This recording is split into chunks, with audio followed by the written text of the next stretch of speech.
Play in Taft by legendary coach Tom Harrell. Skarnecchia played 2 years at Taft College. I think we can just grab them. Okay.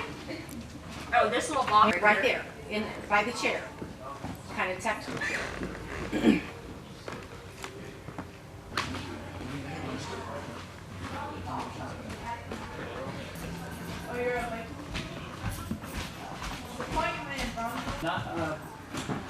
think there was some discussion.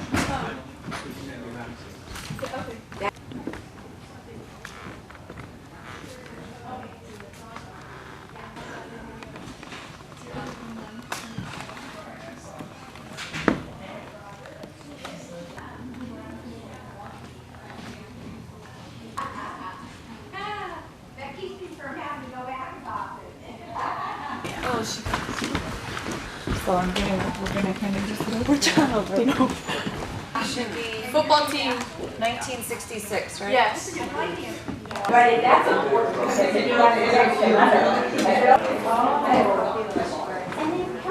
So this literally is hard. Okay.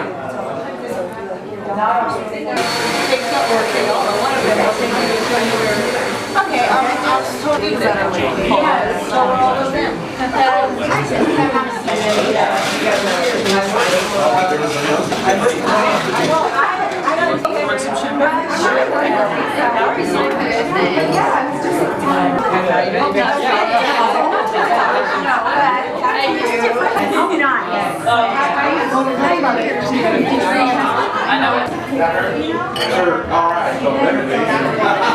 Oh, welcome champagne. Especially if you take the picture.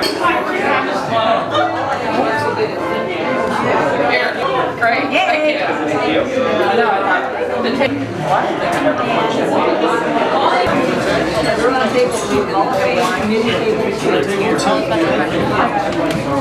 Hey, how are you? Hey, Severo. I found I mean, just in case, but I'm glad you found it. Good for you, Severo. Now listen, just take it right in your office. You'll have it next year, right? It'll be great. I'll make sure it's Did your wife get to come, Severo?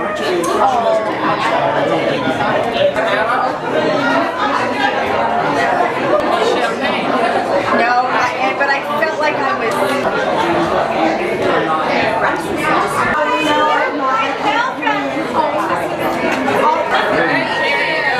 Stop for a look. That'll be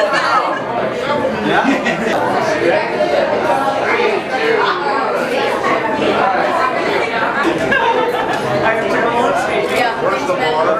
Okay, want to make sure we're done? Okay, guys. Once you're on the spot. 3,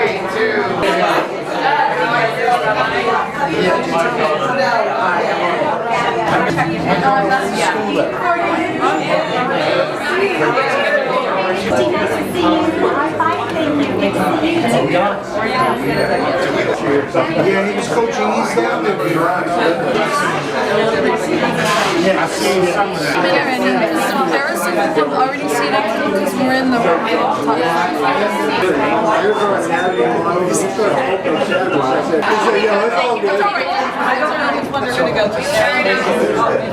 All you men. Oh, good. Thanks. That's the champagne. Go ahead. Have enough for yourself.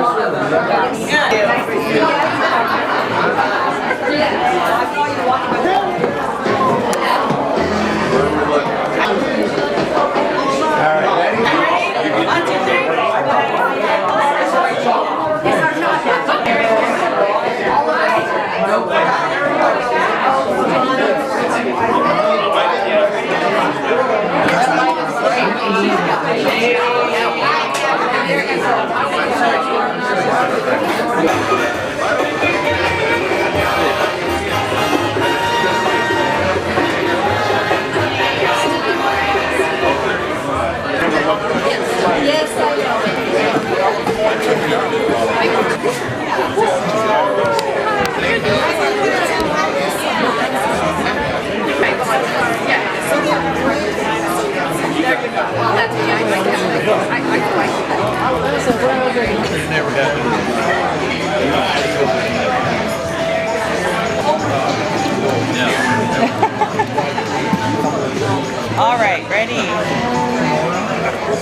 I thought you were already paying forward.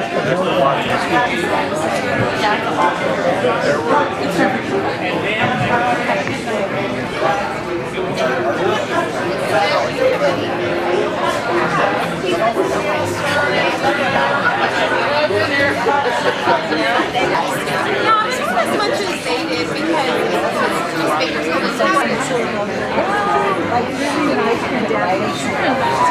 Yeah,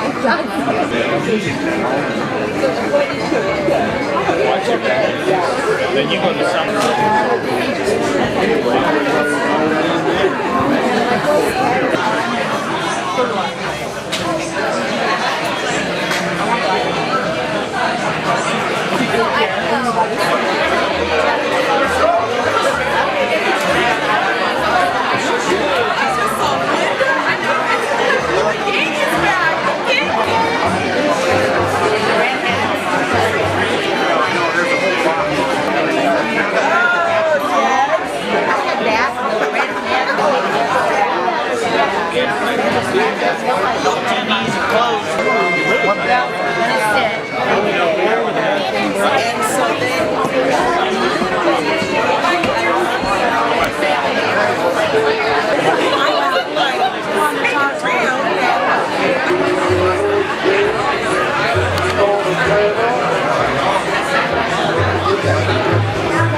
to render our national anthem, and I'd like to request for everyone to please stand.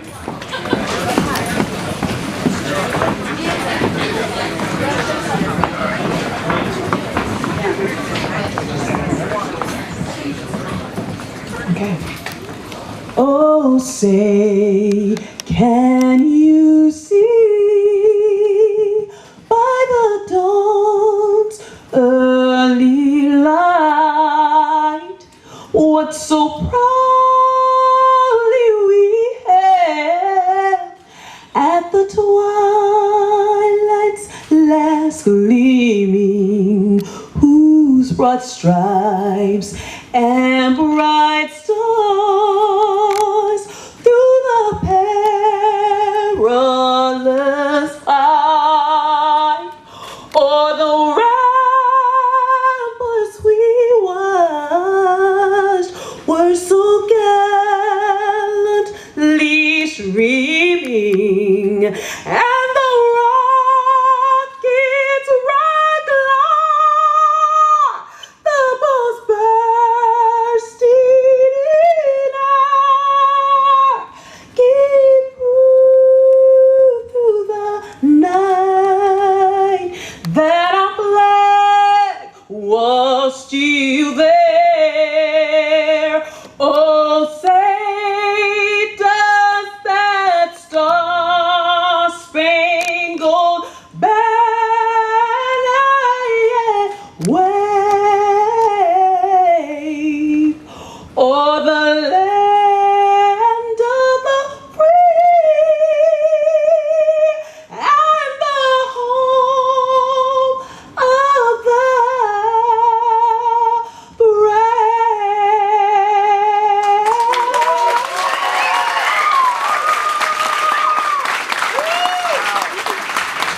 Thank you, Dr. Grimes.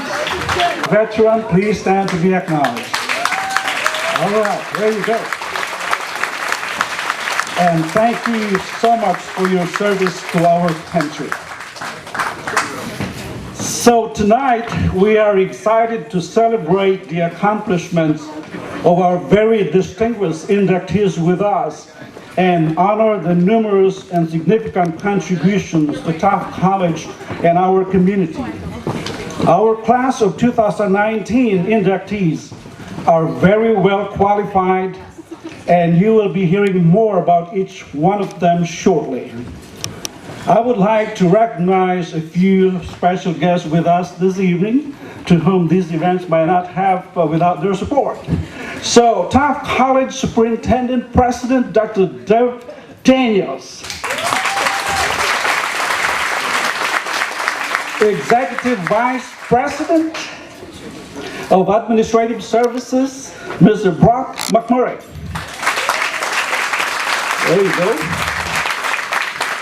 And of course, you've heard from her earlier, our Dean of Instruction and CTE, Dr. Jessica Grimes. Our Executive Director of Foundation and Institutional Advancement, who's been helping us with this event, Ms. Sherry Hornbunk. Our new Executive Director of Marketing and Community Relations, Ms. Susan Groveman.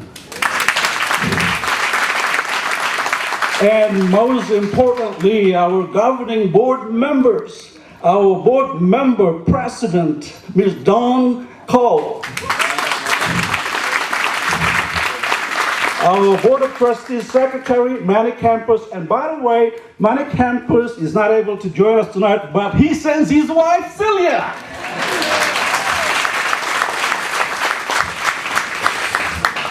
And of course, our other most important, not of the last but not the least, Mr. Billy White.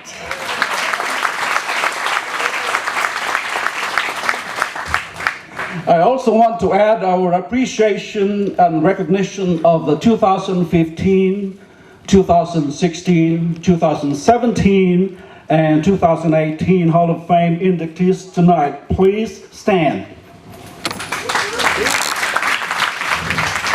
Thank you. Thank you so much. Now, let me tell you, each of these individuals is an inspiration to the college, to our students, and the community. Collectively, they represent the best of Taft College spirit and character. They have influenced the values and culture of our college. Their accomplishments and contributions are a source of pride for all of us who work and learn at Taft College. Now, this time, drum roll, please. Drum roll, there you go. As you know, Taft College is now ranked number 5 best community college in California. And that is the data coming from the U.S. Department of Education and also from the National Center of Education Statistics. And also, it is the number 87 of 871 best community colleges in the United States. Wow, look at that. So thank you all for sharing this special night with us as we honor our class of 2019 Hall of Fame inductees tonight. And I'd like to ask my co-host, Ms. Kanoe Bandy, to join me up here at stage.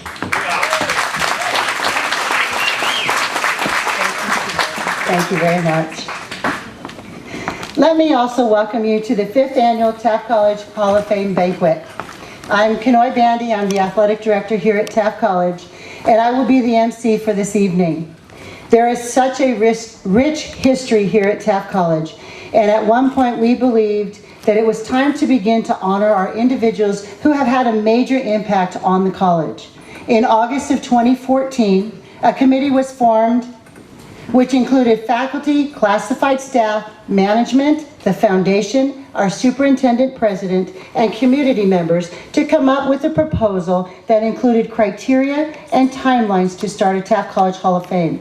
We studied several other colleges' criteria and came up with a proposal that went through the approval process on our campus. As a result of this hard work, we are here today to induct our next class of Taft College Hall of Fame. Our mission is to recognize individuals who have had a major impact on the college. Taft College Hall of Fame honors former students, teams, coaches, administrators, faculty, staff, and community members who have excelled through competition, made a difference in the lives of our students, or have been strong supporters of Taft College. The categories that we will be honoring tonight are the outstanding athlete who has achieved excellence through competition, a distinguished classified management who have rendered exceptional contributions to the campus community, extraordinary service, which includes extraordinary service leadership or support to any program at Taft College, outstanding coach who has led a team to excellence through competition and has had a positive influence on the lives and careers of student athletes, outstanding team who has also achieved excellence through competition as a team. Other categories include distinguished alumnus, who recognizes an alumnus for extraordinary achievement of an exceptional nature in a field. Distinguished administrator recognizes exceptional contributions to the campus community. And distinguished faculty, which recognizes exceptional contributions to teaching and to learning. I would like our committee members to please stand. There's been a lot of work done here today, and it's been a year in progress. So if I could get our committee members to please stand. Dr. Deborah Daniels, Superintendent President. Severo Balasan, Vice President of Student Services and Co-Chair of the committee. Susan Groveman, Executive Director of Marketing and Community Relations. Bill Norris, Management Representative. Darcy Bogle, Faculty Representative. Tony Thompson, Faculty Representative. Victoria Wall, Classified Representative.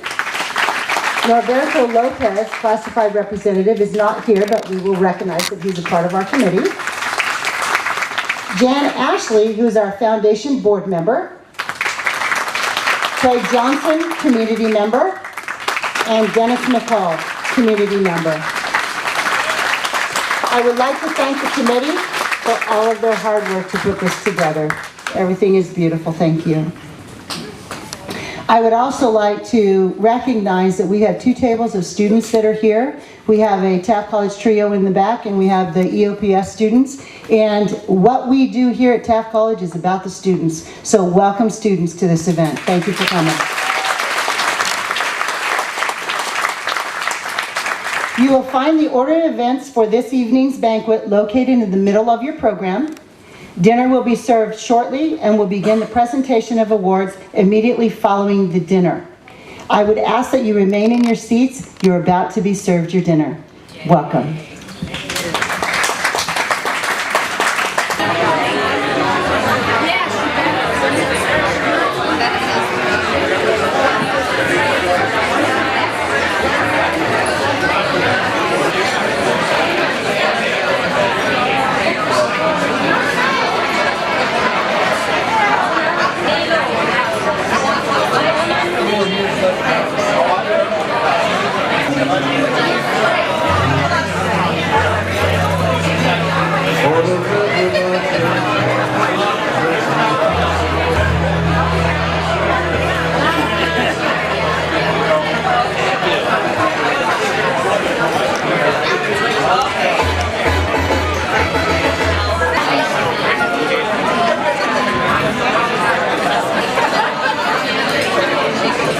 Our Superintendent President, Dr. Deborah Daniels.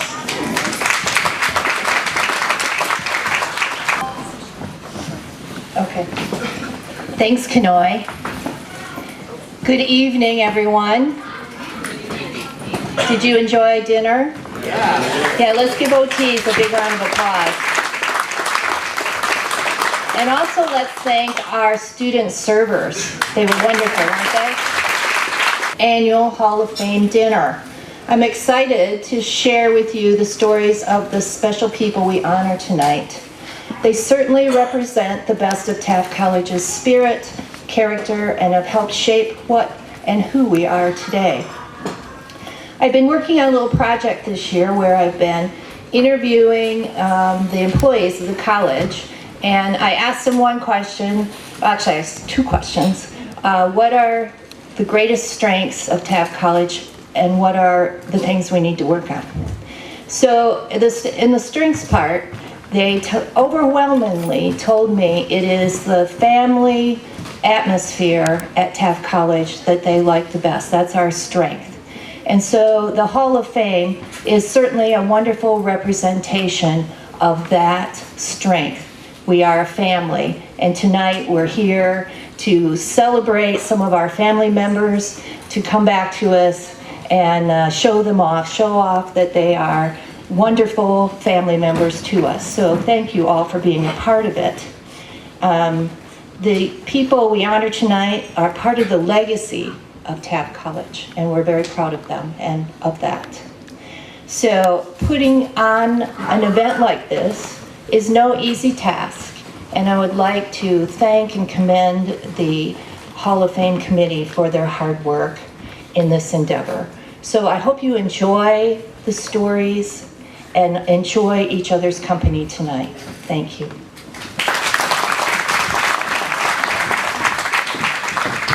Thank you, Dr. Daniels. I appreciate that. Tonight's awards will be presented by various Hall of Fame committee members, campus executives, and prior inductees. Along with an individual award being received this evening, a recognition plaque will be prepared for the class of 2019 Hall of Fame and displayed prominently on the Taft College campus.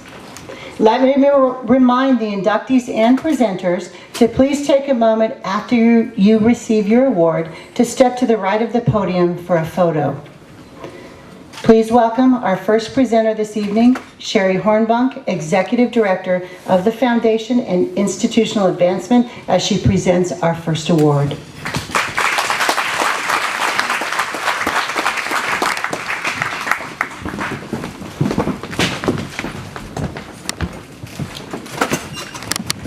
Thank you, Kenoi. Good evening, everyone.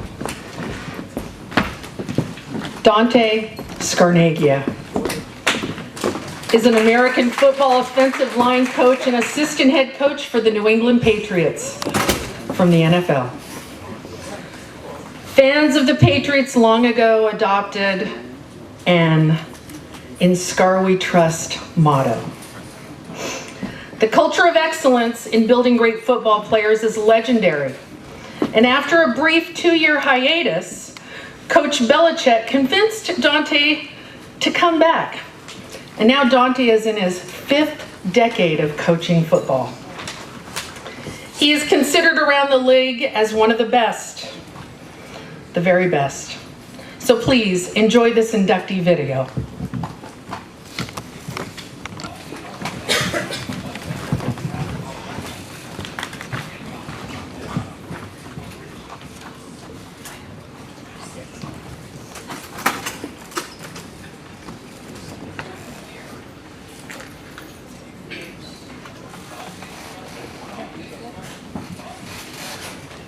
I'm gonna need Dominique if we can. Yeah, but he's more than honored for this.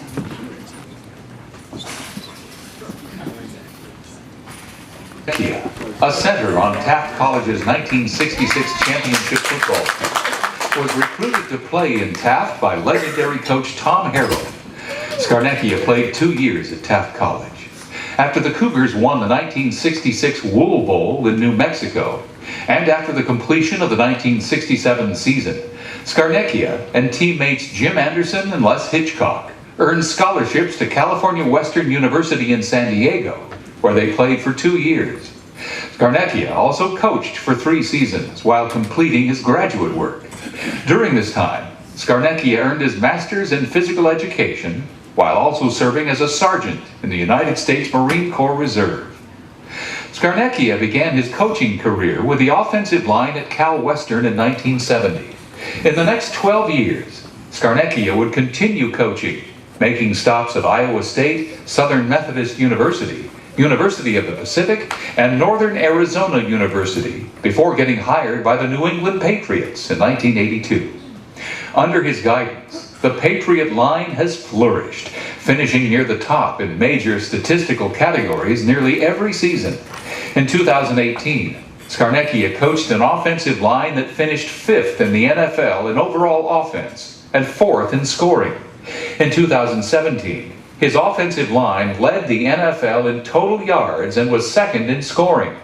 One of Scarnecchia's major coaching accomplishments came in 2009, when the Patriots' offensive line allowed just 18 sacks, the fewest in New England's history since the NFL moved to a 16-game schedule in 1978. In 2007, Scarnecchia was named SI.com's NFL Assistant Coach of the Year. The Patriots' 13-3 win over the Los Angeles Rams in 2019 capped Scarnecchia's 47th season as a coach, his 35th in the NFL, and 33rd with the Patriots. With this win, Scarnecchia has earned his 5th Super Bowl ring as offensive line coach of the world champion New England Patriots. And he's not stopping yet. As a 47-year coaching veteran, Scarnecchia has enjoyed 17 division championships, 9 conference titles, and 5 Super Bowl championships. We wish Scarnecchia all the best as he enters his 34th season on the Patriots sidelines as the longest current tenured NFL coach. Tonight, we humbly honor, as one of our very own alumni, Dante's significant lifetime accomplishments on and off the field, accomplishments that most would only dream of achieving. Congratulations, Dante Scarnecchia, on your induction into the Taft College Hall of Fame. Yes, congratulations. Quite impressive. And we need to thank Mr. Dennis McCall for nominating Dante. So thank you, Dennis. That was a great nomination. Now, quickly, we have one more nice surprise for you regarding Dante. I'd like to call up my good friend and Dante's good friend, Miss Janice Varner. If you could join us up here, Janice. As Janice walks up, yes. As Janice walks up, I'd like to share with you that she has remained friends with Dante since 1967. And that's over 50 years, Janice. Several years ago, Janice and I were talking about Dante, and she was kind enough to make the introduction for me, so I had a chance to also meet Dante. Janice, I can't tell you what that's meant for me and this college.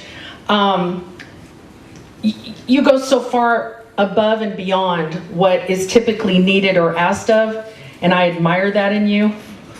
You've done so much for the honor flight. You've done a lot for this community, and I hold you in very high regard. You are my good friend. So thank you very much. Stay up here with me, Janice.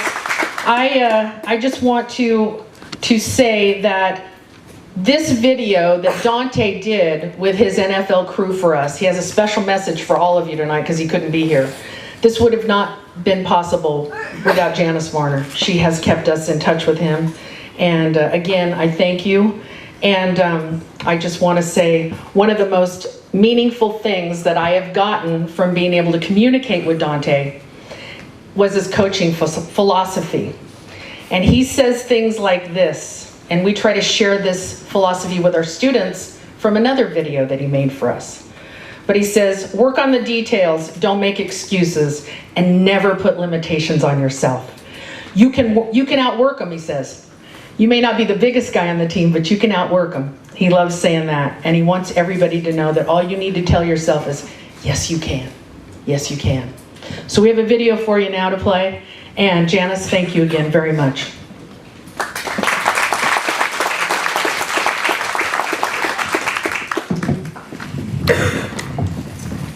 I want to take this time to congratulate our fellow inductees into the Taft College Hall of Fame, Debbie Hageman, Patricia Bench, Otis Smith.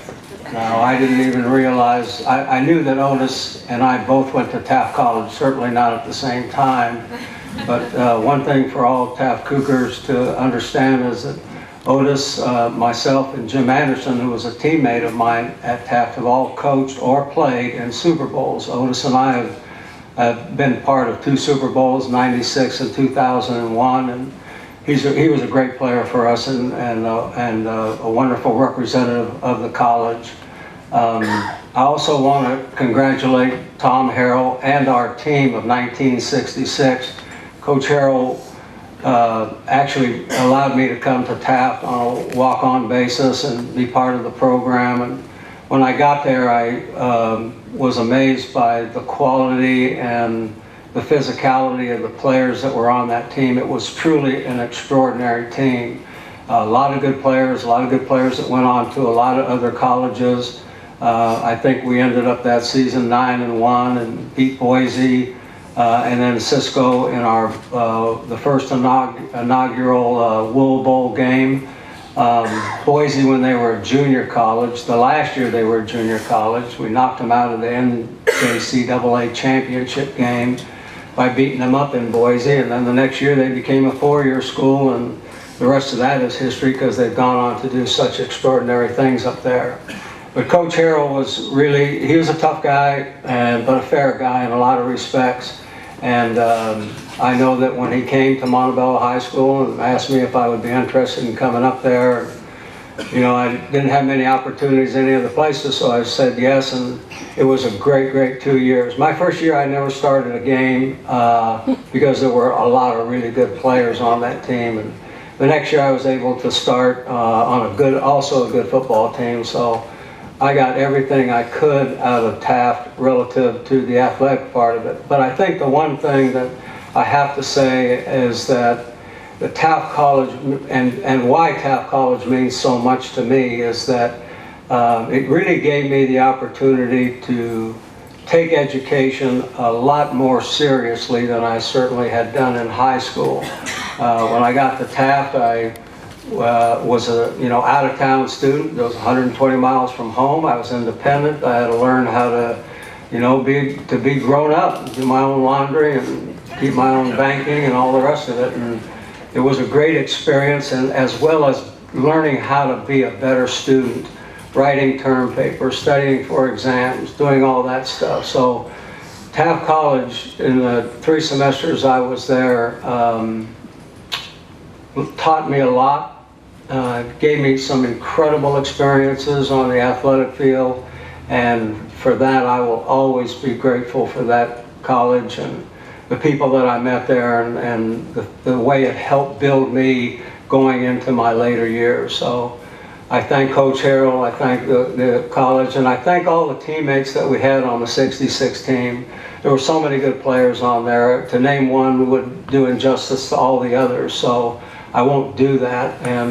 But I want to tell you all that I'm completely humbled by this experience, especially when I saw that I was named an outstanding athlete, which I was not. I also want to, in full disclosure, let everyone understand that probably the reason that I'm being inducted into the Hall of Fame at Taft is a byproduct of what we've been able to accomplish here with the Patriots and all these years that we've been together. And a lot of that has to do with the incredible players that we have. Number one, our owner, Robert Kraft, our head coach, Bill Belichick, who just 2 weeks ago won his 300th game as a head coach, and of course, the greatest quarterback that's ever played in the NFL. That's my opinion, Tom Brady.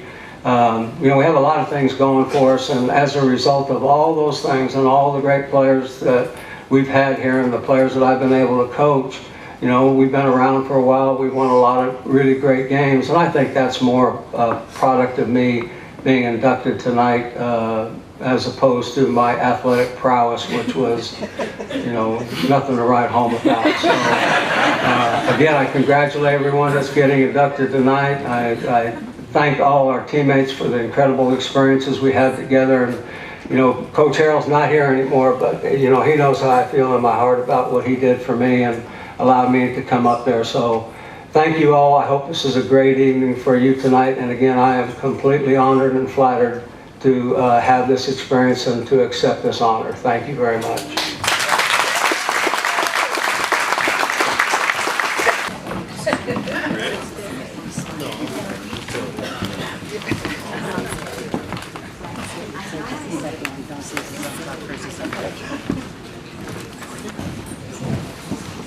Good evening, and I am Brock McMurray, Executive Vice President, CFO here at Taft College. It is my distinct honor and privilege to help induct Debbie Hegeman tonight. I think we have a video. Debbie Hegeman began working at Taft College in 1985 as the EOPS secretary, then as a financial aid technician in 1992, the assistant to the vice president of student services in 1996, and finally, as the executive assistant in administrative services in 2013. Debbie retired in 2016 with a total of 31 service years. Debbie coordinated 22 graduations, produced the college catalog for 20 years, was honored with the CSEA Employee of the Year Award, and had twice been honored with the EOPS Favorite Employee of the Year Award. She participated in our shared governance system for many years through her involvement in Governance Council, Budget Committee, Facilities Committee, and the Collective Bargaining Units. For many years, she was the de facto event coordinator on campus and would set up and participate in events all over campus. She was always involved in the student experience and embodied college spirit. She would drive the cheerleaders to football games, chaperone at casino night, coordinate the golf tournament, be a personal hole sponsor at the golf tournament, be involved with football, including the booster program, and provide extensive support of dorm students, among many other things. In short, there's no way to catalog all the extra things Debbie did. Debbie was not just a cog in the wheel of Taft College. She was often a driving force of the machine that is Taft College. You can look at the multitude of projects and special tasks she accomplished and point to each of them and say, this one is good, that one is great, this particular one is exceptional. But when you look at her career as a whole, as a single body of work, and the sustained dedication, integrity, and effort in consistently giving 100% of herself for 31 years, her greatness is magnified yet again. We can easily recognize Debbie Hegeman as one of the finest examples of what it means to be worthy of the Taft College Hall of Fame.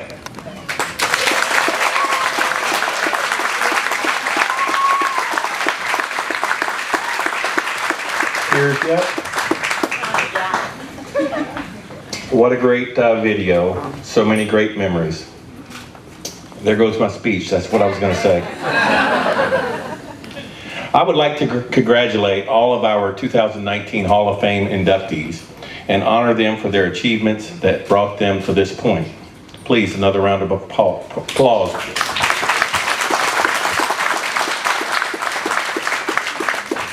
'85 was a big year. Pete Rose set the all-time hit record. New Coke was introduced. What happened to that? CDs were introduced. The wreck of the Titanic was located. Parachute pants and jelly shoes. Madonna was queen of the Billboard charts. And George Strait was the king of country music. But I'm quite sure that Big Z, Don Zumbro, and all associated with Taft College agree that the most important event of 1985 is that Debbie started working for TC.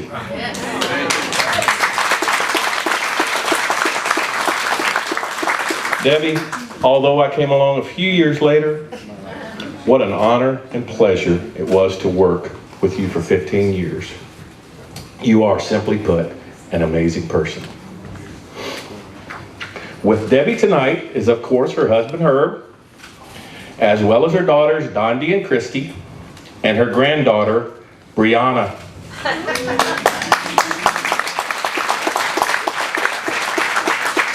It is a pleasure to see you all here, and I'm sure Debbie appreciates your support. Upon my arrival to Taft, Debbie had a great reputation of helping everyone raise their kids. At that time, my wife Kim and I had 2 young children. Debbie was always saying, "You and Kim, go have a good time. Let me watch your kids. Go have a good time. Let me watch your kids. Let me watch your kids." And I would say, "You know, Debbie, my kids, they're good kids, but they're a little high maintenance." She would insist, "Let me watch your kids." So she finally wore me down. Kim and I went out for a day and night on the town. When we returned home, Debbie remembers this. She said, "You can have your kids." One of the very few times Debbie missed work that Monday. She needed to rest. One of the few other times she missed work was after her insistence to ride the ASB bucking bull in that slingshot over and over and over again. Still taking, how about those chiropractor trips? Way back in my youth, I played baseball. I actually played with a few Hall of Fame players. And in my observation, Hall of Famers tend to have some common traits over the course of their careers. High performance combined with longevity.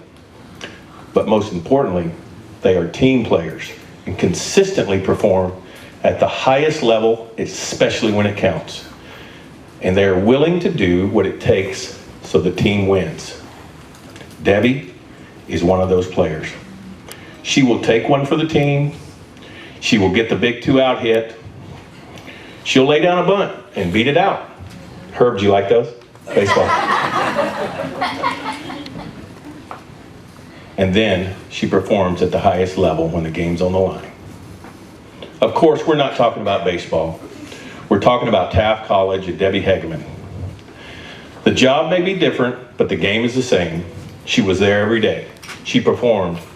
She was the shoulder others could lean on. She knew when to lead and when to follow. So today, when my staff asks me, how can I do better? Or what can I do to improve? I can point at Debbie and say, do that. Since her retirement, Debbie has spent time caring for her mother and other family members while living part-time in Oklahoma and Nevada until March of this year, as she now makes Henderson, Nevada home 100% of the time. Herb and Debbie have traveled around the U.S. over the past few years and plan to travel to South America in 2020. Debbie told me she has no regrets during her 31 years of service at Taft College. 4 of her and Herb's children graduated from TC. She became a grandmother to 10 wonderful grandchildren and worked with some of the best people in the world. Debbie Hegeman, I say you are the most amazing, dedicated, hardworking person I know. Debbie, welcome to the Taft College Hall of Fame. Come on up.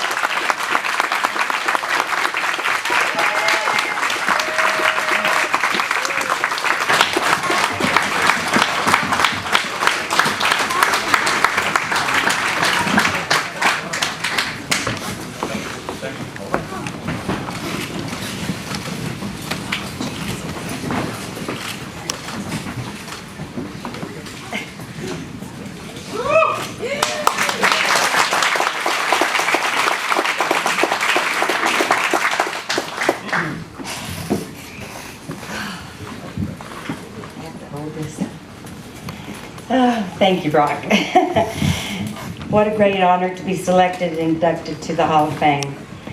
And congratulations to all my fellow inductees. Thank you, Brock, for nominating me and for the committee for selecting me to receive this honor. Thank you to my family and friends who are here tonight to support me. A special thanks to my children and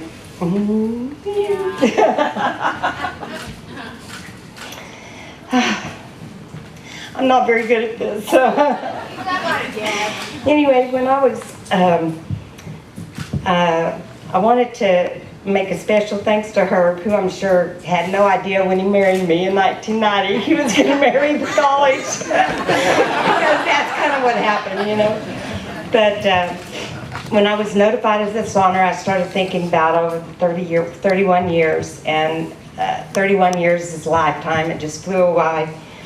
There were so many activities and events and special functions from way back working with Fernando and Mortgage, running the concession stands and raising money for scholarships for ASB students, selling raffle tickets at the football games to raise money for CSEA scholarships, and then driving the 24-passenger bus for the EOPS students. Assisting Don Zumbro with the first golf tournament and many after that, working alongside Brock to plan the annual back-to-school barbecue. I was even fortunate enough, as Brock said, to be part of some of your families and taking care of your children. I don't believe I would be here tonight without great leadership and administrators who trusted me and allowed me the freedom to be the best that I could be. From my classified days, I want to acknowledge Bonnie Schmigay, Patty Brown, Terry Brothers from my EOPS days, Juanita Perry and Linda West from financial aid. From my days as student services management, there was Don Zumbro, Patty Bench, Abel Nunez, and Brock McMurray, and then Brock again in the administrative side of the college. I can't go without saying thank you to David Cochran, who had faith in me from way back, and Willie Duncan and Dina Maloney for their support. I received several honors during my time at Taft College, but none as special as this. Not many people can say for 31 years they got up every day and looked forward to going to work. But lucky for Brock, if I hadn't had to leave to take care of my mother, I'd probably still be here and he'd have to deal with my old school ways. So I considered my job at Taft College a blessing and a privilege. I couldn't have been happier and doing anything else. Thank you, Taft College, for giving me the opportunity and once again for this honor.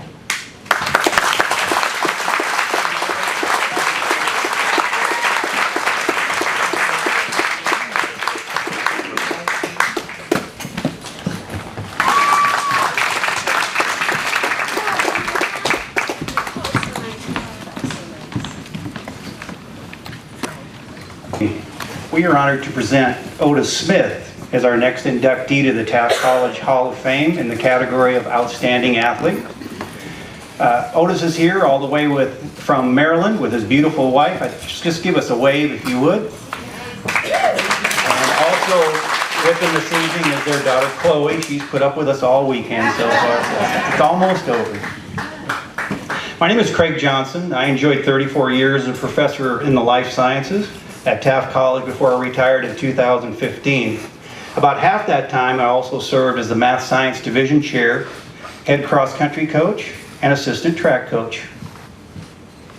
And my name is Doug Wells, and I was here for 10 years. I was hired here actually by Tom Harrell. He's the one that kind of got me here, and I was hired on to supervise the dorm and be the head track coach and assistant football coach. And so the way Tom got me here was I was a golf coach at Porterville College and he was a golf coach here, and we played every weekend, and he kept bugging me. They needed a coach over here, they needed somebody to run that dorm, and I guess he thought I was a good dorm master. I don't know, I lost a lot of years there doing that. But anyway, I just want to put in a plug for Tom Harrell because he sure did a lot for me. And then I left here and I took 26 years at Cerritos College after I left here, before I retired. And we have a short video of Otis Smith's career and also a little bit about his family, so we'll see that next. Otis Smith was a four-sport athlete in high school at East Jefferson High School in Louisiana. He stayed busy competing in football, basketball, track, and baseball. At that time, he never dreamed of becoming a Super Bowl champion. His passion was basketball, and it was his high school basketball coach that motivated him to be the best he could be. Otis said it was Coach Baldock that developed his real love for football. He played cornerback for the Cougars for 2 years. After graduating from TC in only 3 semesters, Otis received a football scholarship at the University of Missouri as a member of the Big 8 Conference. He continued to study, learn, and hone his talents as a defensive back in football. Otis was not drafted by an NFL team, but did sign with the Philadelphia Eagles as a free agent in 1990. After 5 years with the Eagles, he was traded to the New York Jets in 1995. In 1996, Otis played as a New England Patriot under head coach Bill Parcells and assistant head coach and defensive coordinator Bill Belichick. In 1997, coaches Parcells and Belichick left New England to coach and manage the New York Jets. Otis opted to go with them and played for the Jets in 1997 to 1999. Otis returned to the Patriots with new head coach Bill Belichick in 2000. In 2002, under Coach Belichick, Otis and a very young Tom Brady became Super Bowl 36 champions with a 20-17 win over the St. Louis Rams. It was the Patriots' first Super Bowl win. At 36, Otis was the oldest player on the Patriot roster. Reporters stated Smith was playing the best football of his career. Smith and Ty Law were highly lauded for their play in that game, with an interception each. Otis retired as a New England Patriot. Otis was a 14-year veteran cornerback of the NFL. He played 180 career games and was credited with 525 tackles, 29 interceptions, and 7 touchdowns. Otis Smith is a Super Bowl champion and, as of tonight, a respected member of the Taft College Hall of Fame.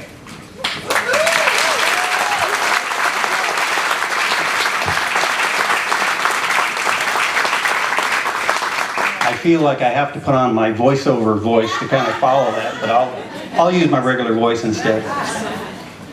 Otis came to Taft in 1986. He graduated from TC in 1987.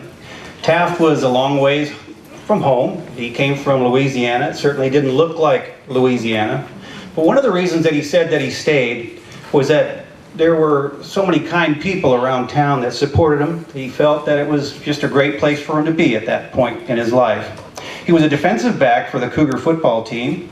The year that he played for the Cougars, they went undefeated 9-0 and were ranked #1 in the nation, but then went on to play for the national championship, and they lost to #3 El Camino in the 1987 national championship in the Pony Bowl. Taft was playing without their #1 quarterback, who missed the game for disciplinary reasons. So, interesting things happen. I remember Otis, of course, as being a quiet and respectful person when he came here. And the interesting thing about Otis is he really was a basketball player. Well, they dropped the basketball program about the time he came here. He really wanted to play basketball, so he kind of shifted to football after talking to Coach Baldock, let him come out here. And then I convinced him to try the decathlon and track and field because I was the head track coach. And I knew he was pretty tough, and I knew he had done some long jumping and a little bit of high jump in high school and stuff, so I convinced him to try the 10 events of the decathlon. I don't know if he's thanking me for that or not, because as you know, he had to run a 1,500 meters and learn the pole vault, which is not too good if you've never done that before. But he wound up doing a super job, as I knew he would, determined, and wound up taking 3rd in the state after just, about 3 months training. And could have been a great decathlete, I'm sure, if he would have had a few more years at it. But just hard work and not afraid of anything, so just a tremendous athlete. In talking with Otis, one of the things we did was to ask him who the most punishing runner was that he had to tackle in the NFL. And he mentioned a couple of names, but one of the names I did remember because I'm a Vikings fan. And he said one of the toughest was Robert Smith of the Minnesota Vikings. I kind of got the feeling that Otis would probably rather tackle Robert Smith about 5 or 6 times than pole vault. He really didn't like the pole vault that much. Taft College has a tremendous legacy in sports, and especially in football. And TC has had some of the most phenomenal athletes the United States has to offer. To date, Taft College football has only one individual football inductee in the Taft College Hall of Fame. And we are honored to add Otis as the 2nd individual football inductee to the Taft College Hall of Fame. Otis Smith is a 14-year veteran of the National Football League as cornerback for the Philadelphia Eagles, the New York Jets, the Detroit Lions, and the New England Patriots. Otis Smith is a veteran of 2 Super Bowls, as you heard on the video, with the New England Patriots. The Patriots lost to Brett Favre and the Packers in 1996, but they won their very first Super Bowl number 36 in 2002 over the St. Louis Rams. And interceptions by Otis Smith and Ty Law were very important in that 20-17 victory.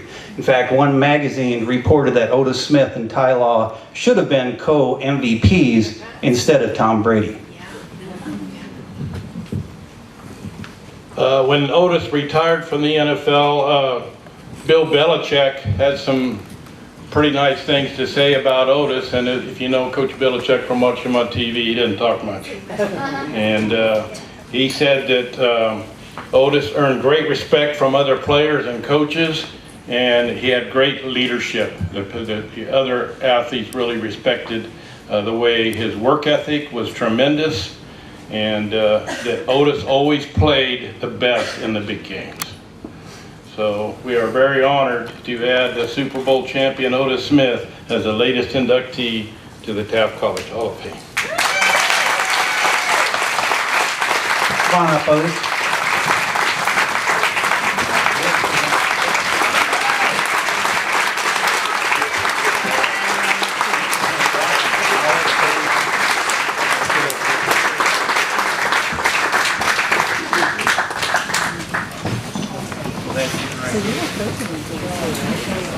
Congratulations, Otis. Thank you. Thank you.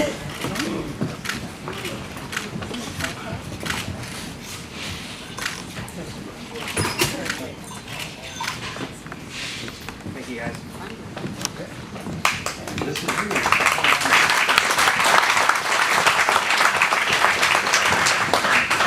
Thank you. I appreciate all the warm thoughts and most of these lies they just told me. Sports always came easy for me, with the exception of a couple of events, and that was track. But for the most part, it was always fairly easy, and I always excelled in whatever sport that I was trying to do. One, because I worked hard. Two, because I wasn't a follower of others. And it was very gratifying for me to actually beat people at what they thought they were good at. And whether it was football, whether it was basketball, whether it was track, cooking, you name it, dominoes with my kids, I would beat them down. But that's how they learn math at a very young age. But you know, sports came very easy for me because I trained hard and I always wanted to win at everything that I've ever done in my life. Even today, I still try to win at everything. You know, we went to a hill today that we trained on when I was here, and these two characters tried to get me to run up the hill this morning. But that was my first time ever training on a hill when I came here. But I have to take a step back because the reason I'm here, I came to Taft is because of Coach Al Baldock. Yeah. You know, and because football wasn't my passion at all.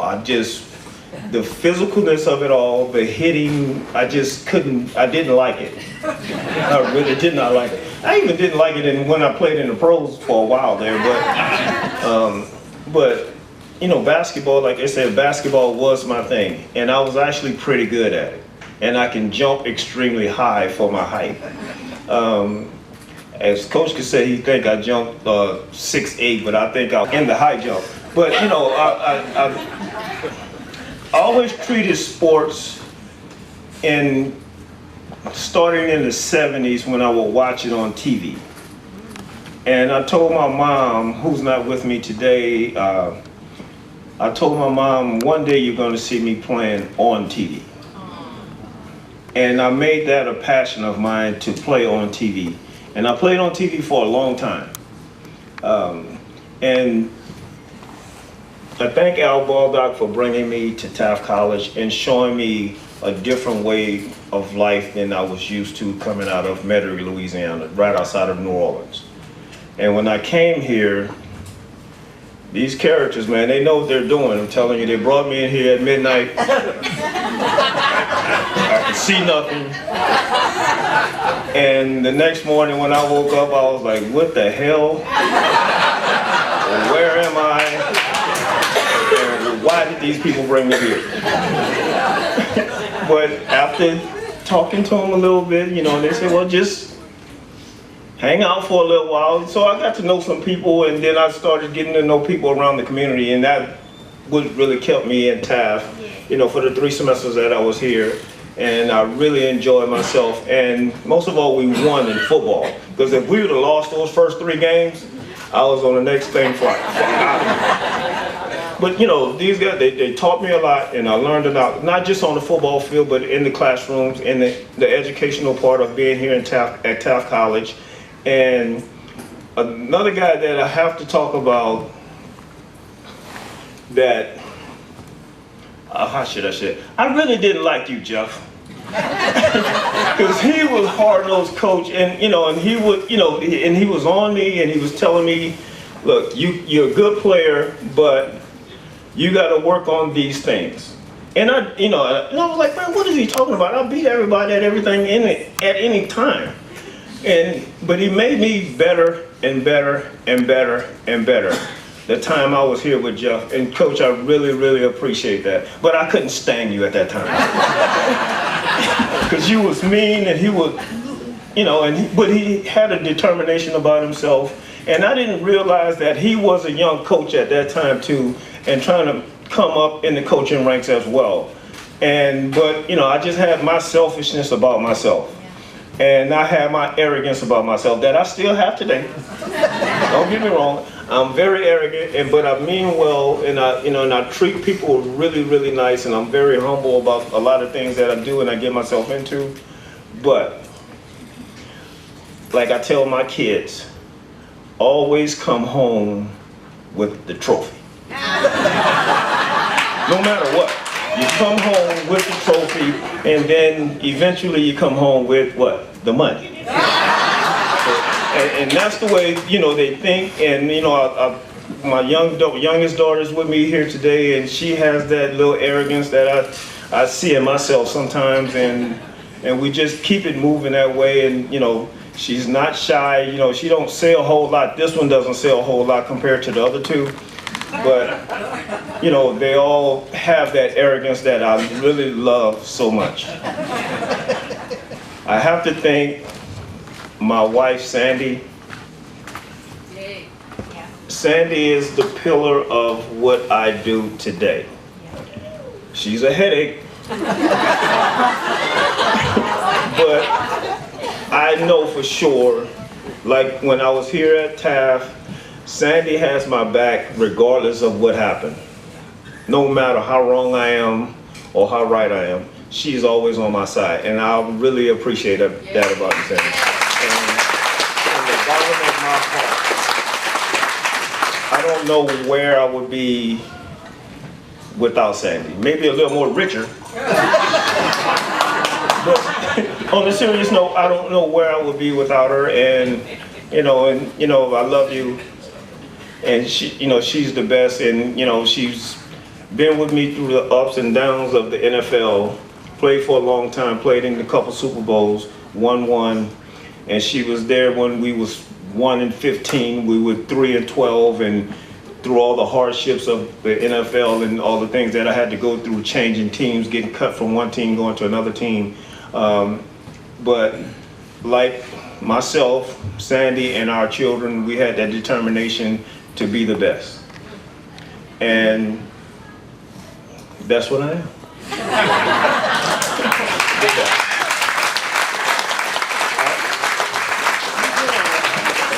I've played against the best, and I've played with the best.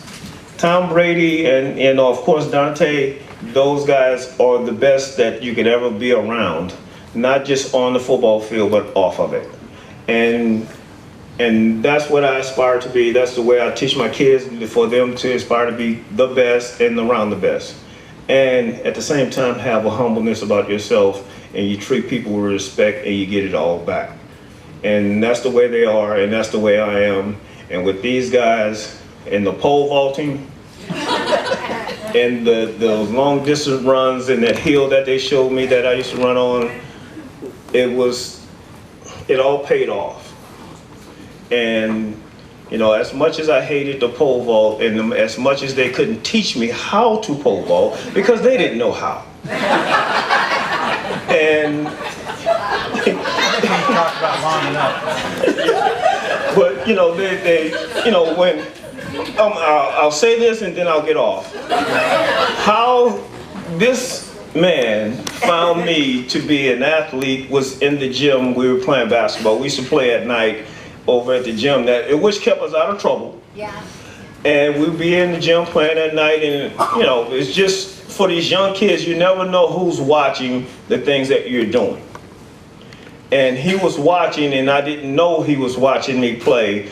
And I think I may have dunked over somebody that was about 6'6", 6'7" years old. Just me being me. And he said, "Well, you need to come out for my track team." I don't run track anymore. And I came out and they convinced me to do all these different events, because I was one of the faster ones on the team, but I wasn't the fastest. But so these guys created something else for me to do to help the team, and I wound up getting 3rd place, in which if they would have taught me a little better how to jump.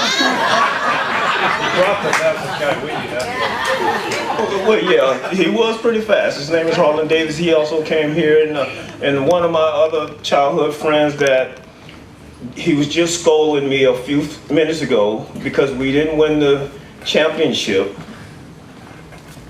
in the Pony Bowl. We didn't win the Pony Bowl championship because he had gotten hurt. He was our middle linebacker. His name is Charlie Strong. He's right here. And Charlie had broken his leg, and it kind of hurt our defense a little bit.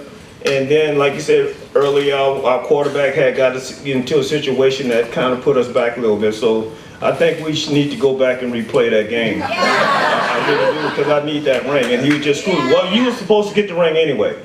Well, we tried. But, just to, keep a long story, I'm going to shorten it up a little bit here. 30 seconds. See what I mean? I love the time that I spent here in Taft, California.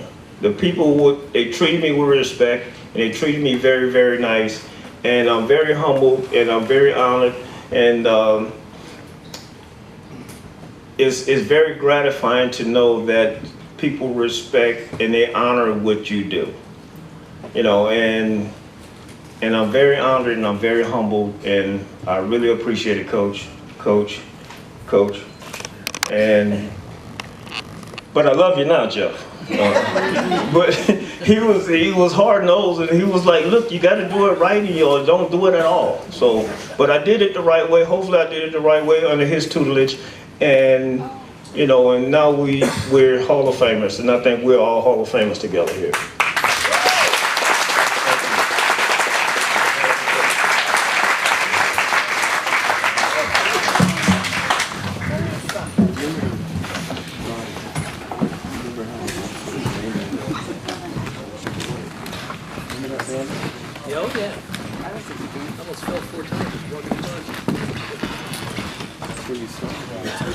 Good evening, and as one of the Hall of Fame committee members, I think we have done another outstanding job with our selection of our inductees this year. I don't think we've missed one, and this is the 5th year, and I think we have hit it on every single one. So I want to congratulate all of tonight's inductees. And Kanoy will never say this, and so I will, but the decorations on the table around at your table, she put together, and with her work and Darcy's work putting this thing together with the rest of our committee members, I just want to congratulate you guys. It's another super event. Big event. When we're trying to put this thing together, in and around our regular jobs, we get bits and pieces, and we see things that people are doing. All these yearbooks. We took a tour today, went to the library. Darcy had a bunch of stuff from the '66 football team and the Wool Bowl, a bunch of articles laid out on the counter. I mean, that kind of a thing, it takes time to put that stuff together. And so I want to thank Darcy. Just wonderful job.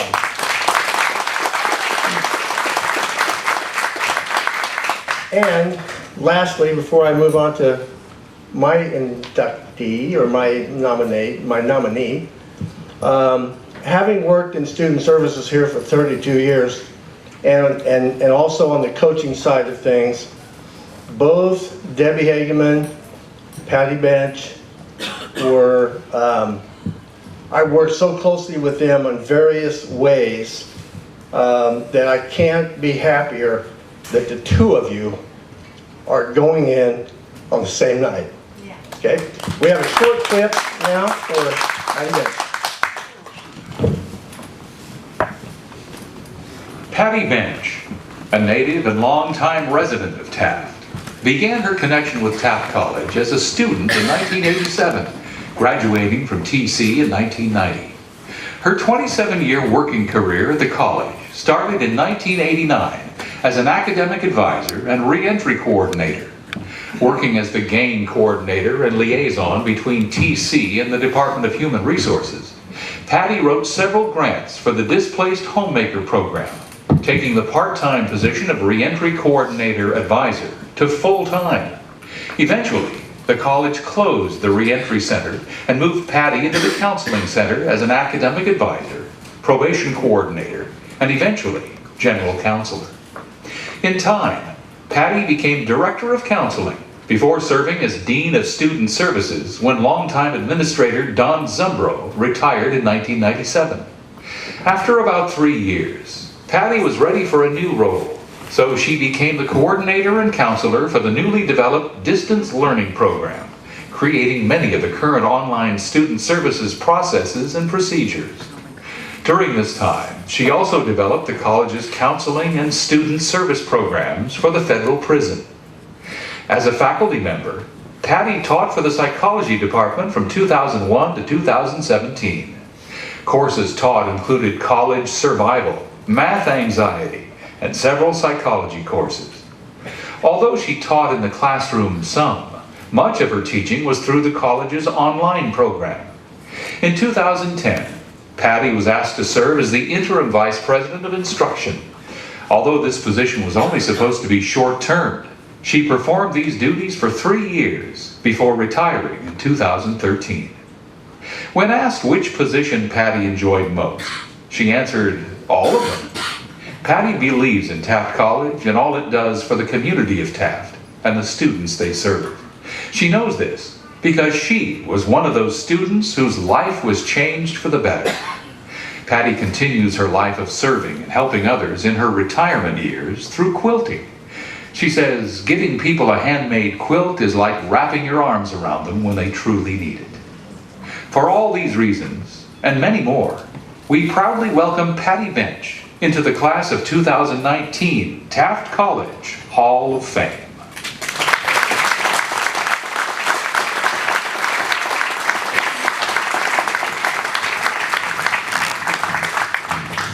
So when I first hired into college in 1987 and I knew of her, I had no idea that she would someday become one of my immediate supervisors. And so I learned a long time ago, somebody said, be careful whose toes you step on.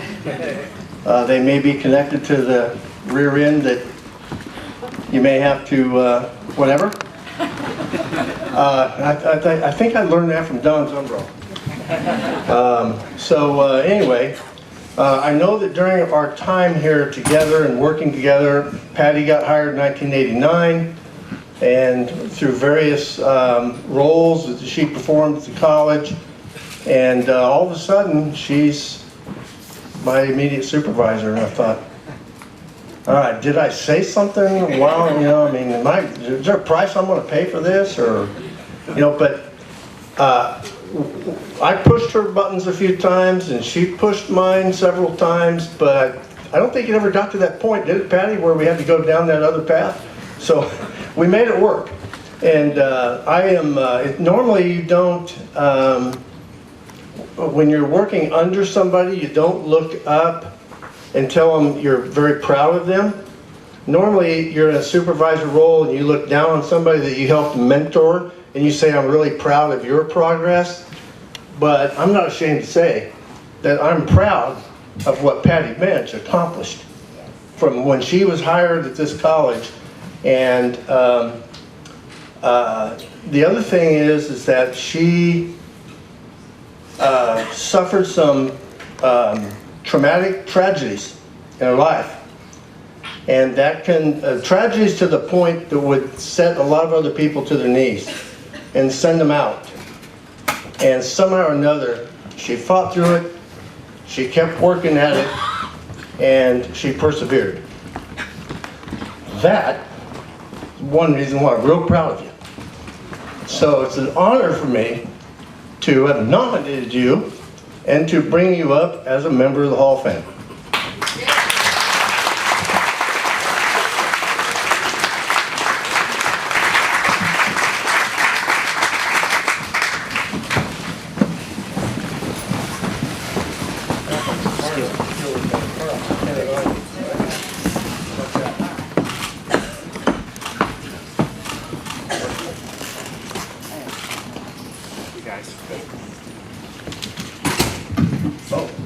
One more. I knew I was forgetting something. I thought so.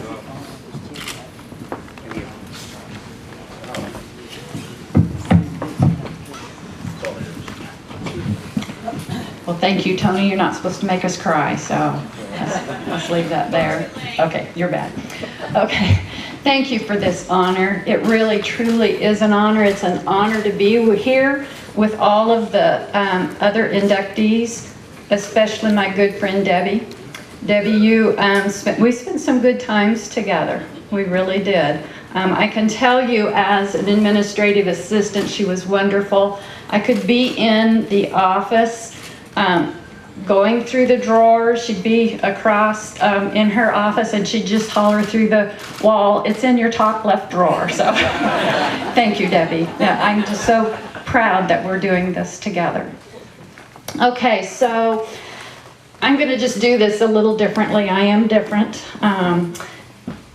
Raise your hand if you've attended Taft College. Look around, people. Yeah. I think we can all agree that this college changed us, right? Yes. It changed me. As students, our lives were changed by the faculty and the staff. They were family to us students, especially I think to the students we brought in the middle of the night. And we told you, I told him this last night, we did say the beach was just over the hill. Okay. It is over the hill, it just takes an hour and a half. As a student, I spent some real tough times getting through it, but I persevered. And I was always going to become a social worker. That's what I wanted to do because I led a really tough childhood in this town. I was born and raised in Taft. And so I wanted to be a social worker. Well, going through the college, I decided, no, I'm going to be a social worker, but I'm going to do it through the college. And so I applied for Taft College and was hired. And yes, Don was my first supervisor. So we spent some good times. And I just appreciate all that you stood for me and to me. You challenged me. I can remember very clearly in Kenoi, this is kind of where we started with the breast cancer awareness. Dawn brought an envelope into my office and just tossed it on my desk and said, do something with this. And I think that we did a lot with that, and I'm just so proud that Kenoi and the volleyball team took that over because we really did work hard at it. So good job, Kenoi. Okay, so now raise your hand if you worked for or you still work at Taft College. Okay, a lot, yes. People, you're all change agents, right? You changed lives, you change lives daily. And I think that's what's important for all of us to realize. All of you sitting in the back room, your lives are being changed for the better. We're change agents. And I'm just so pleased that I became a change agent. So that really is social work. I was privileged to work with many, many great people and do lots of fun things. I didn't get to go on that little sling ride, but Some of the work was challenging, but looking back, it was all good, never a dull moment. It was an honor to work with the many different jobs that I got privileged to do over the 27 years. And as they said in there, you know, I've asked all the time, which one did you like the best? And I liked them all. I wanted to work in the maintenance department, but they wouldn't let me. I just enjoyed it because we did what we said we would do. We changed lives. And you know, to me, that's the key term here, we. You know, you've nominated me and put me in this Hall of Fame for extraordinary service. And I truly, truly appreciate that. But I have to say that I didn't do any of this on my own. It was always we. We were extraordinary. We were the change agents. So I just thank you so much. And Tony, thank you for your kind words. I appreciate it very much. Thank you.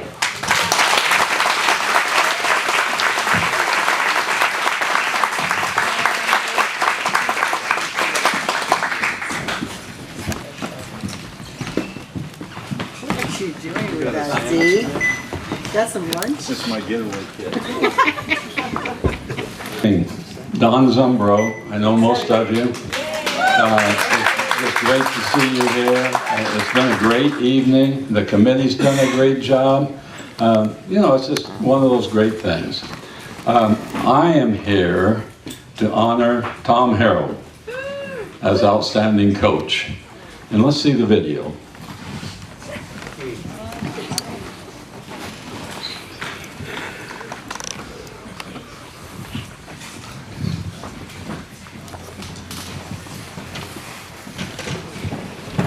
You can't think of legendary coach Thomas Harrell without thinking about Taft College football.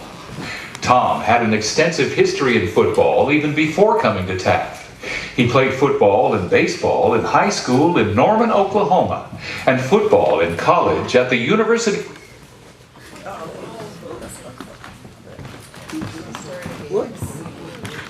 I didn't do that.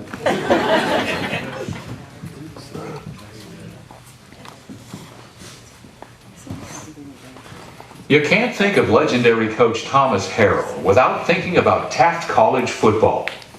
Tom had an extensive history in football even before coming to Taft.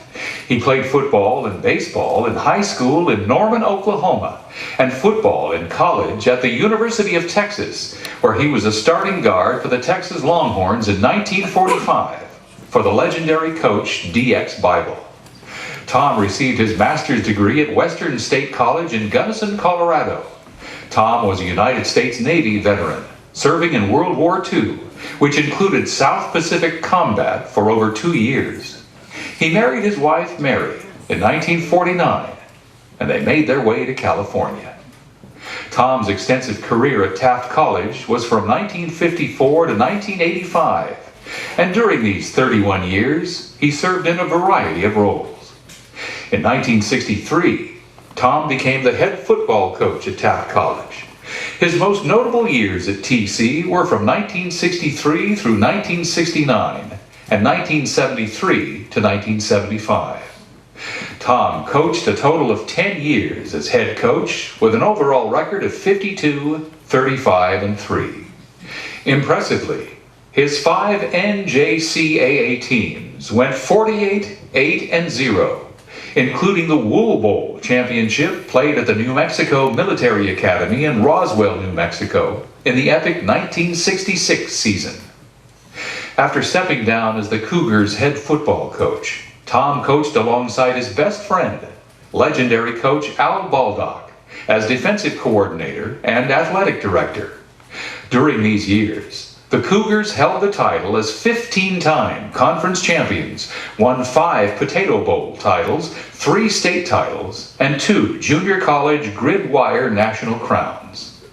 After retiring in 1985, Tom and Mary moved to Morro Bay, but Tom still had that passion for TC football. He came back part-time to coach football again. In 1990, he shared the head coach position with Jeff Chudy, and again had a stellar season where they went to the Potato Bowl and defeated Bakersfield College in one of the most exciting, nail-biting games in the history of the Taft versus Bakersfield rivalry. Tom's contributions to Taft College and its athletic programs will not be forgotten. Tom Harrell's induction into the Taft College Hall of Fame is very well deserved. Congratulations.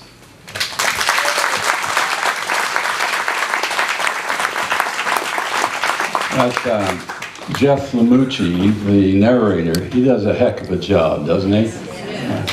Let's give him a hand. John Downer, I saw your picture up here with Tom. Karen Hilligus. Where are you, Karen? Raise your hand. There you are. I saw Dean's picture up here also. Must have been a pretty good threesome. I'm going to tell you a few things about Tom that you probably don't know.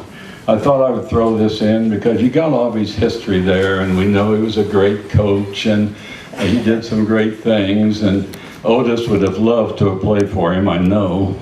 But Tom, or maybe you did? No. No? Okay. Well, sorry. Otis, you gave a heck of a talk, Otis. You just wore me out, though. Okay. Tom Harrell, Coach Deluxe. If you knew Tom in the summertime, you saw Tom walking in his shorts, and he'd wear regular socks, but the socks would come up to his kneecap. If any of you remember that? I mean, he wasn't very tall in stature, but he was a heck of a man. But I always remember those socks he had. They set me off. Besides that, he and Al Baldock made one heck of a combination. Tom, the defensive expert, Al, the offensive expert, they put heads together and come up with great strategy. And they were almost unbeatable. They lost a few games, but not very many. And the ones they lost, they said they should have won. That's okay. In 1990, when Al wasn't coaching, Jeff Chudy, hey Jeff, wake up. Jeff Chudy and Tom put together an outstanding year. Jeff did the offense, I understand. Tom did the defense. They went all the way through the year. They played in that Potato Bowl. They won that Potato Bowl. But let me tell you something about that. You know, Taft always sent thousands of people to the games. In fact, there were 22,000 people at this game. Big crowd. The interesting part was, at halftime, Taft was behind, and I'm not exactly sure, but I think it was 27-7. We were getting trounced. Starting the second half, Bakersfield got the ball, they went right straight down the field, and they got to our 3-yard line, and rather on 4th down, going for the touchdown, they kicked a 3-pointer. Mistake. They were ahead 30-7. Ladies and gentlemen, the final score was 34-30, Taft's favor. It was a great game. We scored in the last minute, won the game, and guess what?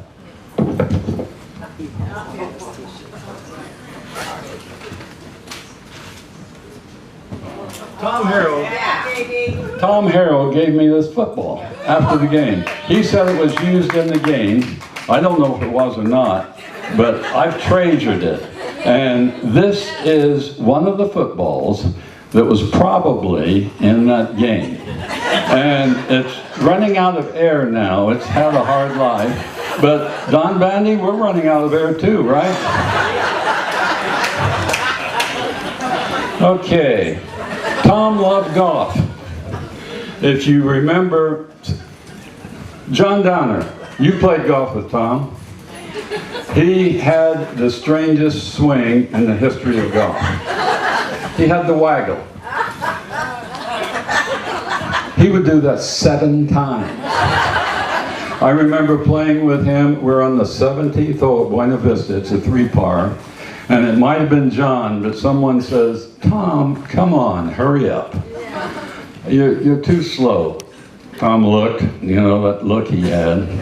And he hit the ball, never more than nose high. Hit a line drive, it hit in front of the green, going well. Gets up on the green, breaks to the right, goes in the hole for a hole-in-one. Tom turns around at us and says, what do you think of my golf swing now? Amazing. My oldest son, Tim, who's here, he played for Tom in 1974. Played quarterback. He was pretty good, but the team wasn't that good that year. My middle son, Chris, played golf for Tom. Tom was also the golf course, the golf coach. And my youngest son, Brad, some of you might remember Brad. He played for the 1978 team. He played defensive back. And I talked to all three of them, and they said, that Tom, you couldn't help but respect him. He was tough, but he was fair, and we liked him. And me too. I got to know Tom fairly well. Well, he gave me a football. And I thought that he was an outstanding coach, but also, if he made up his mind to something, he was going to do it. And I respected him because he was straight up front with you. I respected him, I liked him, and I'm sorry he's gone. In closing, I'd like to say a word about Mary Harold, just a short word. She worked at Taft College for several years, and some of you might remember Mary. She was a dandy, and with she and Tom, they made quite a team. So I would like to invite Maura and Tracy and the family up front for a minute.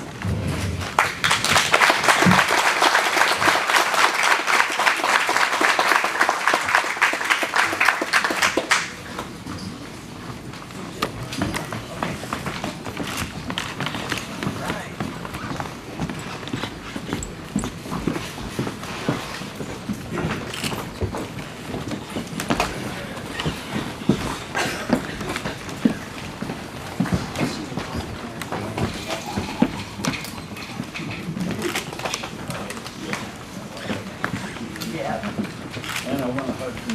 Yeah, thank you, Don. That was lovely. Okay.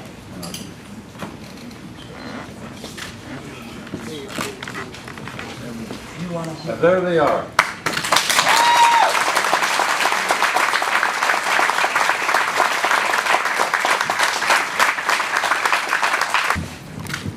Wow, I don't know how to follow that. That was wonderful. Thank you.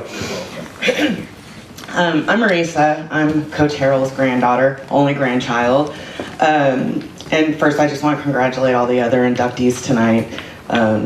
It's a great honor, and we're just so happy to be here. My grandpa loved this college and being a coach here. I could probably speak for my mom and my aunts when I say that our childhoods were spent watching Taft College football, visiting him at practices, Saturday home games, championship games, bowl games.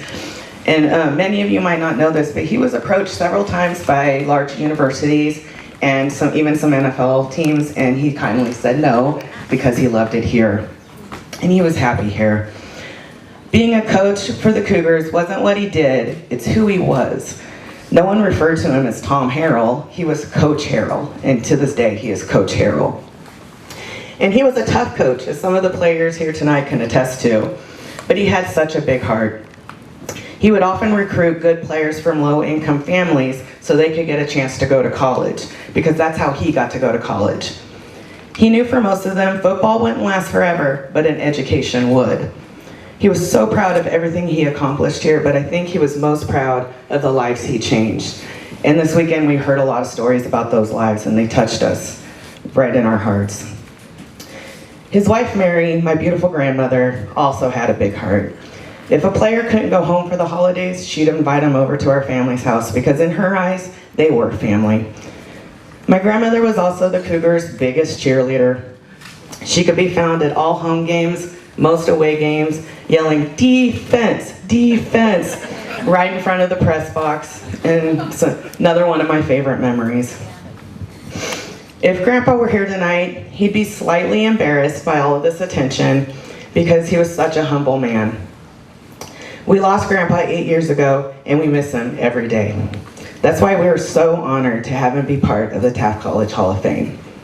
So on behalf of my mom, Maura, my Aunt Tracy, and my beautiful daughters, Ruby and Emma, thank you.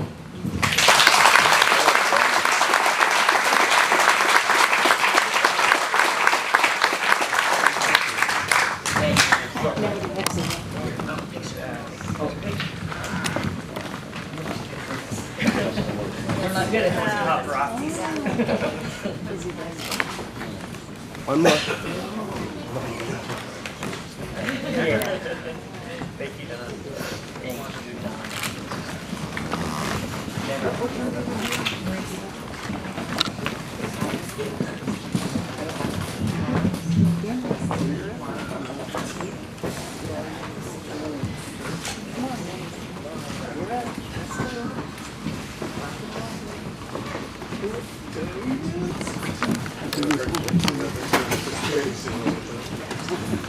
You know, I have this this vision when I came down here tonight that there are 3 guys up above looking down on this event with big smiles. I see the guy in the middle. He's a tall man with broad shoulders and a square jaw, and he's got his right arm around a much shorter man with a good tan and an unmistakable forgiving grin. And on the other side is a little guy with kind of a shiny head. Now, all 3 of those guys, 2 of them are legendary coaches and the other one's a legendary fan. And after tonight, all of them will be in the Taft College Hall of Fame. Now, most of you have guessed that the big guy in the middle is Al Baldock. And the guy on his right is Tom Harrell. And that little ball-headed guy on the end is my dad, Cougar Jack McCall. Now, Al and Dad were inducted with the original class of the Hall of Fame. And of course, Tom is being enshrined tonight. Now,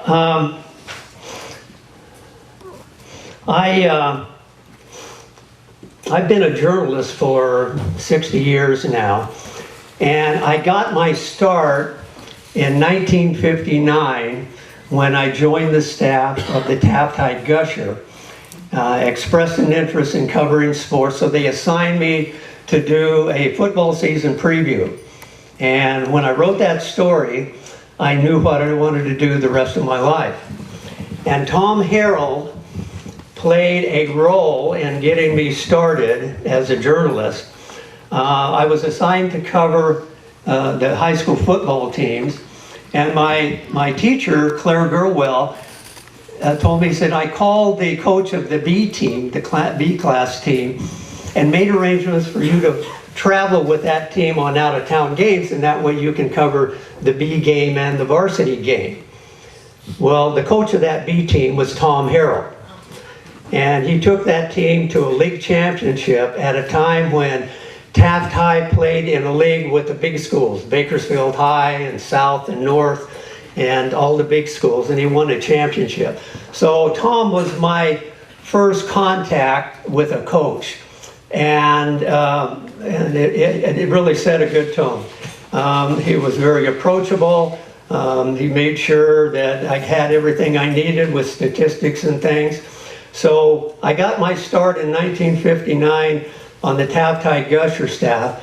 Fast forward 7 years, I'm now working at the Midway Driller as a reporter. Tom is the football boss at Taft College. So in the summer before the '66 season began, Tom gave me a call at the office and he said, hey Dennis, he said, I've made arrangements for you to travel with the team when we go fly out of state. He said, in fact, you'll be listed as a team member. So there's Tom Harrell. He was looking out for me when I was a senior in high school, and he's looking out for me again. So I got to fly to all the games, and in fact, the first time I flew with the team, Tom's going down the aisle handing out the meal stipends for the players, and he gave me one. I always came home with more money than I left whenever the team flew out of state. I'm going to get my notes here. With all the coaches and the teams and everything, I tried to simplify my notes and things, and it wasn't easy to do. Another thing with the 66 team, just before the season started, the team had started practicing. I got a phone call from Tom one morning, it was a Sunday morning, and he asked me if I'd go down to the campus, to the dorms, and pick up a new recruit and take him to Bakersfield to get his belongings. And of course I would do anything for Coach Harold, and I said sure. So I drive down there and I meet James Heron and Jim Anderson, two recruits from Harrisburg, Pennsylvania. And the new kid was a teammate of theirs in high school. His name was Buster Ray. He was a blue chip running back. But Buster had been recruited to play at Bakersfield College. So, but then after talking to his friends in Taft, he decided, okay, I'm gonna come over to Taft. So we go over to Bakersfield. We turn down the street where he's living with a family. And I asked Buster, what does the man of the house do? And he said, oh, he's a captain in the sheriff's department and runs the county jail. I started to get a little nervous. So we arrived, but I breathed a sigh of relief because Captain Matlock, who was a legend in the sheriff's department over there, he was an ex-football player who was about 6'5", weighed 250, had this fearsome look on his face. He wasn't home, but his wife and daughter were there, and they went to the kitchen to get us some iced tea. And as soon as they were out of sight, Buster said, let's go. And so they went into the bedroom that he was living in, and so I followed along. They handed me a pair of shoes. Buster was already packed, and we ran out to my car and left Mrs. Matlock and the daughter stranded. I think that little 63 Plymouth Valiant I had burned rubber making a U-turn as I headed to Stockdale Highway. And I remember driving away thinking, I'm going to jail. Now we got back to Taft. I called Coach Harold and told him mission accomplished. I wanted to say, you set me up, didn't you? But Tom didn't realize that Buster hadn't told the family, and I didn't either. When we ran into the bedroom, I asked Buster, I said, you didn't tell them, did you? And he said, no, I couldn't. They were so nice. So the coach from Bakersfield College calls Coach Harold, Matter and a Hornet, but Bakersfield did a lot of cheating in those days. They would recruit out-of-state, a dozen or so out-of-state players, and put them up like in the fire stations in and around Bakersfield and in homes like Captain Matlock's. And then after they got settled, they would register them at that address and list them on their roster as being from Bakersfield. Well, Tom reminded Coach Newman how they cheated, so he kind of calmed down. So that was my first introduction to the 1960 team, was the Buster Ray caper. And I didn't feel bad at all. I really enjoyed pulling one over on the Renegades. Now, a lot has been said about Tom Harrell and the 1966 team, which was really a special bunch. And there are details in your program about the season. We got off to a good start, beating New Mexico Military. We just breezed through our first 7 games. And I think we outscored it, we were outscoring people by an average of 52-6 through our first 7 games. And then we had to take a bus trip to Yuma, Arizona to play nationally ranked Arizona Western. We came out a little flat, and Arizona Western was sky high. We never really got the offense untracked, and we lost that game 27-14. But we had to regroup because the final regular season game was in Idaho against #1 undefeated Boise. Well, the Cougars were ready for that one. They didn't let they actually got inspired after losing in Yuma. So we come into town, it's an overcast, cold day at Bronco Stadium, which doesn't look, today it doesn't look anything like it did then. But we had a big crowd, 9,000 people. First half was a defensive struggle. Boise got a field goal. They got down and we held them on the 1 yard line, but they tackled us in the end zone on the next play for a safety. Halftime, it's 5-0. That's a weird score, especially holding us scoreless with our high octane offense. I sat in the press box next to the sports editor for the Boise newspaper. And at halftime, he motioned me over. He took out his wallet and pulled out an airline ticket to Savannah, Georgia, which was the site of the NJCAA National Championship game. Boise was certain they were going to go to that game and be national champions. I told him, you know, it's only 5-0, and Taft scores a lot of points. He said he wasn't worried.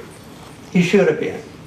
On our first possession of the second half, we threw a long touchdown pass, 7-5 Taft. On the next Boise possession, we trapped them deep in their own end of the field, and on 4th down, the center hiked the ball over the punter's head into the end zone for a safety. They kick off. First play after the kickoff, Coach Harrell reached into his playbook. He called a tackle-eligible pass play. We hadn't done that all season. We had a big, lanky left tackle who was from Southern California. He had long blonde hair and some serious surfer credentials. And after the game, he told me that when he broke downfield on that play, that tackle-eligible play, he ran by the Boise safety on that side, and he says, as I ran by him, the guy went, "Oh, shit." Touchdown Taft, we're hit. Anyhow, in that game, that happened 3 times, 2 more times where we trapped them deep in their own end zone.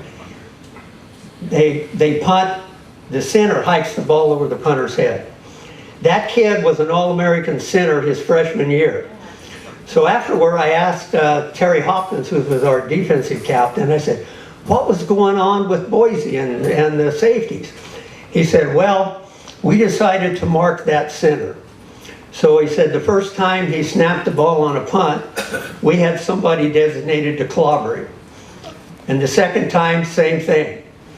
So by the third time, he was looking up and not watching the ball. And 3 times in that game, he snapped the ball over the punter's head in the end zone for a safety. And on all 3 occasions, the Cougars took the kickoff and marched down and scored. We scored 34 points in that 3rd quarter and got another touchdown in the 4th quarter. It was 41-5, the worst loss in Boise history. The worst loss. And of course, that propelled us into the Wool Bowl game and knocked Boise out of the national championship game. And then we went that year, 21-19. And so that team finished number 4 in the nation, the Wool Bowl championship. And for me, and I know all the guys on the team, just a ton of memories. As if that my memory wasn't enough for that Boise game, Dick Morgan, who's here tonight, he reminds me every year. Every year on November 17th, I get an email. It's very short. It simply says, November 17, 1966, Taft 41, Boise 5, best day of my life.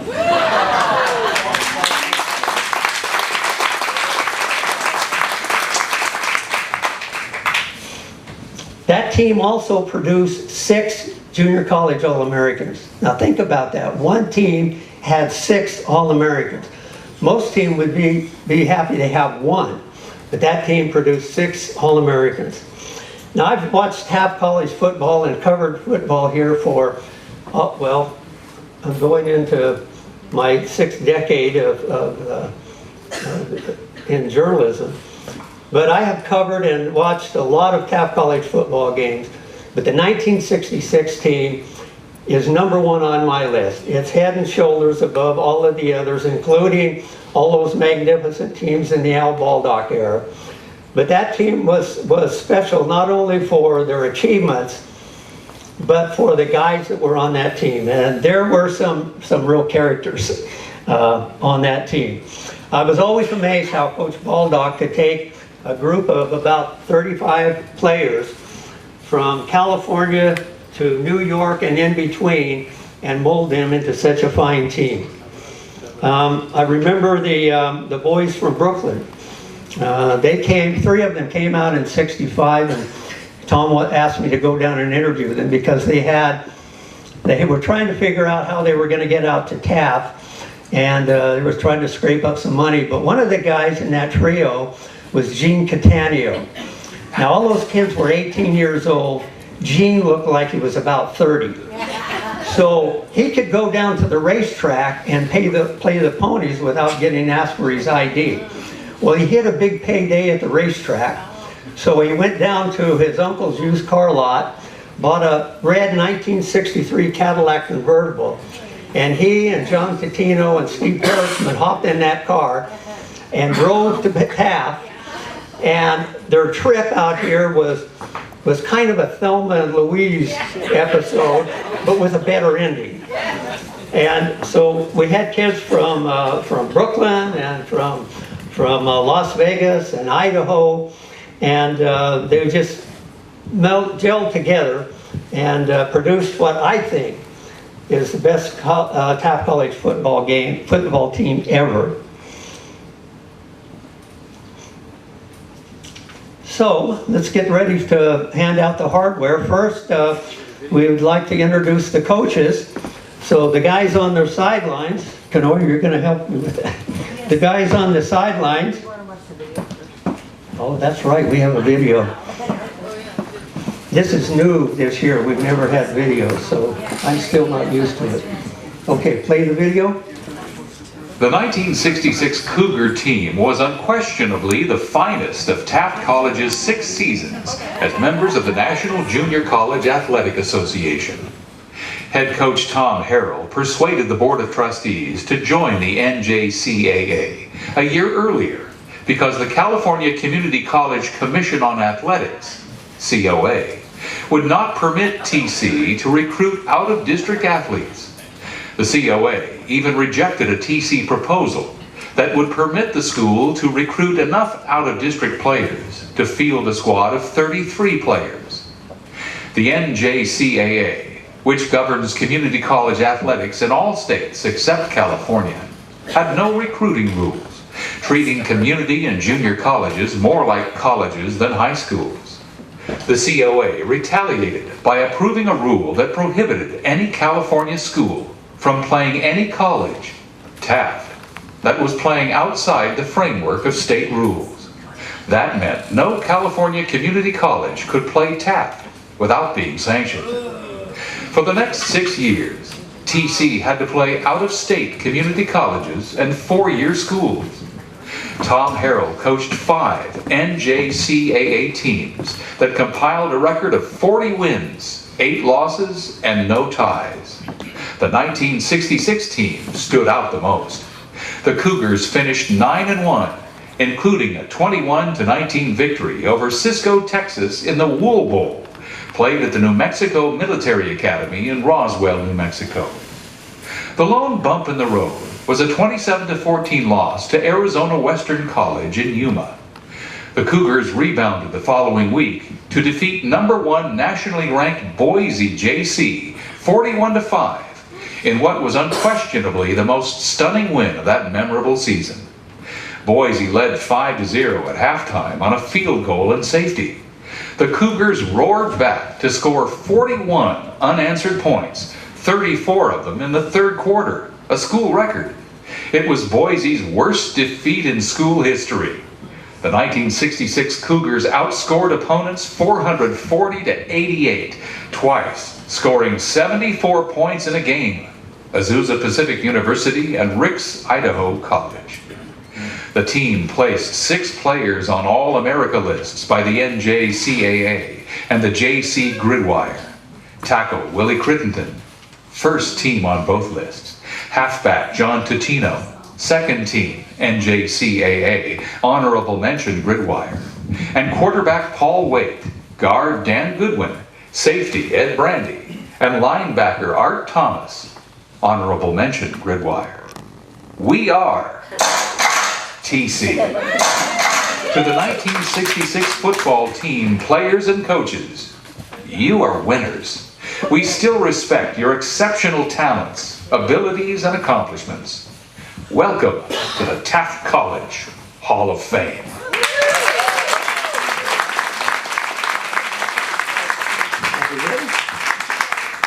Okay, first we're going to introduce the guys who are on the sidelines, the coaches. Tom Harrell was the head coach and offensive line coach, and he's represented tonight by his daughter Tracy Kane Harrell and Maura Bond. I remember Tracy was a little girl. Tom coached also the basketball team, and so I covered the basketball team, and Tracy was always next to her dad on, so I've never forgotten little Tracy on the bench with the basketball team.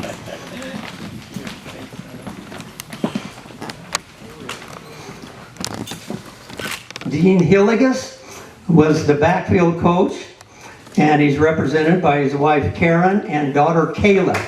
So will you please come forward?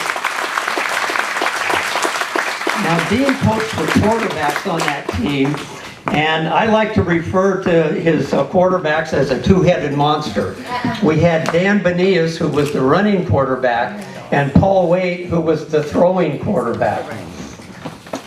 Dean also played quarterback for Taft College on the 1955 championship team. Now he started the year as a second string quarterback, but in those days they had an alumni game as an exhibition before the season started, and the starting quarterback, Raleigh Gilliam, broke his collarbone. So Dean stepped in and guided that 1955 team to a championship, man. That's one of my other memorable teams, is that 1955 team. John Downer.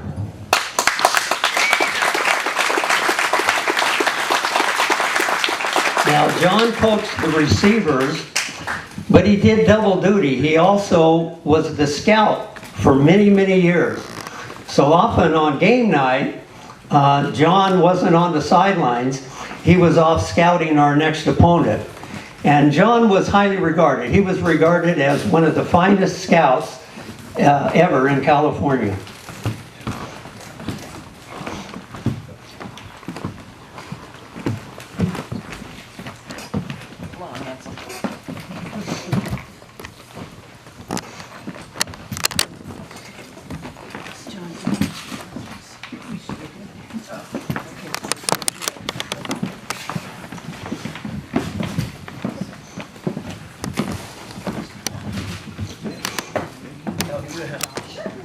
Now the fourth coach on that team was Herb Williamson, who coached the defense, which was ranked one of the best in the nation.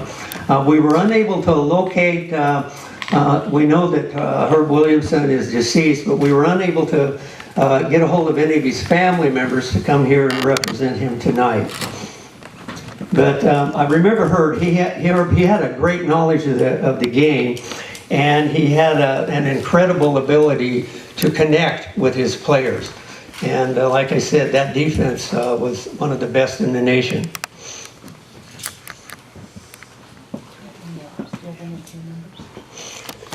Well, sure, we've got to have some players. Introducing our starting lineup. A 6', 240-pound linebacker out of Taft High School, number 76, Tom Estes. I think Tom injured his foot reliving some of those games. I wish it had been.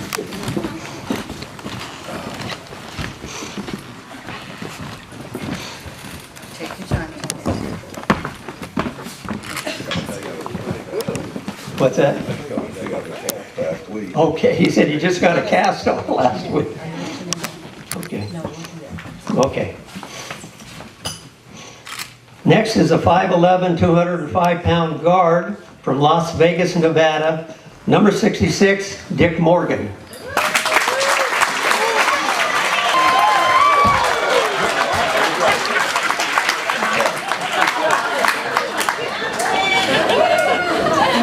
Now, Dick was telling me that this is his second Hall of Fame induction. He was inducted last week.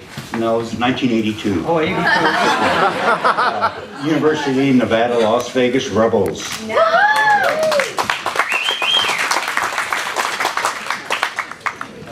And at end, a 6'1", 180-pounder out of Brooklyn, New York, number 81, Joey Pistoia. Now, Sylvester Stallone's character in the Rocky movies was fictional, but let me tell you, Joey Pistoia is the original Italian Stalin.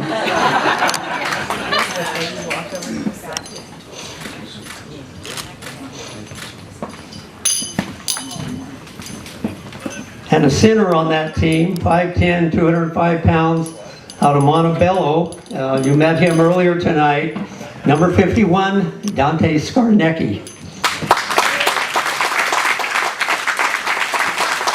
Now, we had hoped to lure more team members, but these guys are all in their 70s. And I can tell you from experience, guys in their 70s aren't too swift with social media. So it was difficult to attract some of them down. Now, I do know that the quarterback Dan Benias lives up in Los Banos. Yeah, that's where he was from. He was a world skeet shooting champion, and he learned to skeet shoot from his quarterback coach here at Taft College in 1967. Let's have a hand for the 1966 players. Stop. And we're out over, we could see cars on the freeway, and I looked at Tom, and Tom looked at me, and he said, I don't know what to do. So finally the pilots figured out they needed to switch that gas tank from one to the other. Had it not been for that switch, I probably wouldn't be here. The other one was related to Tom's golf. Tom not only waggled, but he took a long time to swing. And after Tom and Mary retired, they came and lived in Morro Bay where we did, and Tom and I played golf almost every day. And one day we were up at the clubhouse, ready to tee off, and some man came tearing in with his golf cart from out on the fairway. And he said, there's a guy out there. He said, I think maybe he's dead. Somebody said, well, is he on the ground? No, he's just standing there on his foot. Other friends said, well, that's just Tom.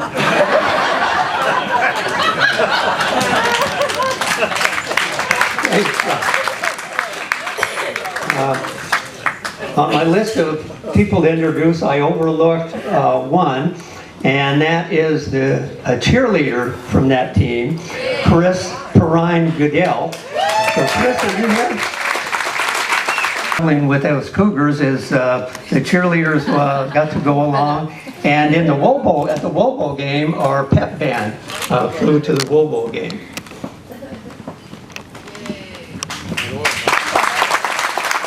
Thanks for coming, Chris. So this completes our complement of the 1966 Cougar cheerleaders, players, and coaches. Would anybody like to make some comments? Excuse me. Joey? Yeah. Well, I come from a large Italian family here in Brooklyn, and when I came to Taft, I thought I had a big family, but the people in Taft that treated all those that were from out of state, not only Brooklyn but Pennsylvania, and like we were their children, and I can't tell you how much that really meant to all of us. So I would like to thank all the people of Taft for all those meals that you gave us and all the stuff. And we, matter of fact, would eat here, I think, on Friday nights and stuff. So thank you so much. And I would like to also make another thank you to Coach Downer. Coach Downer not only was an outstanding coach, but he was an outstanding teacher that motivated us in the classroom to do the best that we could. Thank you, Coach. Joy reminded me that there were so many outstanding human beings on that team as well. And I can remember that the city school district would hire football players to be playground monitors, during recess and lunchtime. And there were no shenanigans when the Cougars were on the playground. And the most popular one was Big Willie Crittenden. Big Willie had a personality to match his size, and whenever he was on the playgrounds, he had about 15 or 20 little kids hanging around him. So Willie, I'm sure, would love to have been here. He passed away last December in Oakland. But he was kind of an ambassador for not only the team, but the community then. And he was so popular that the Taft Chamber of Commerce named him Citizen of the Year in 1966.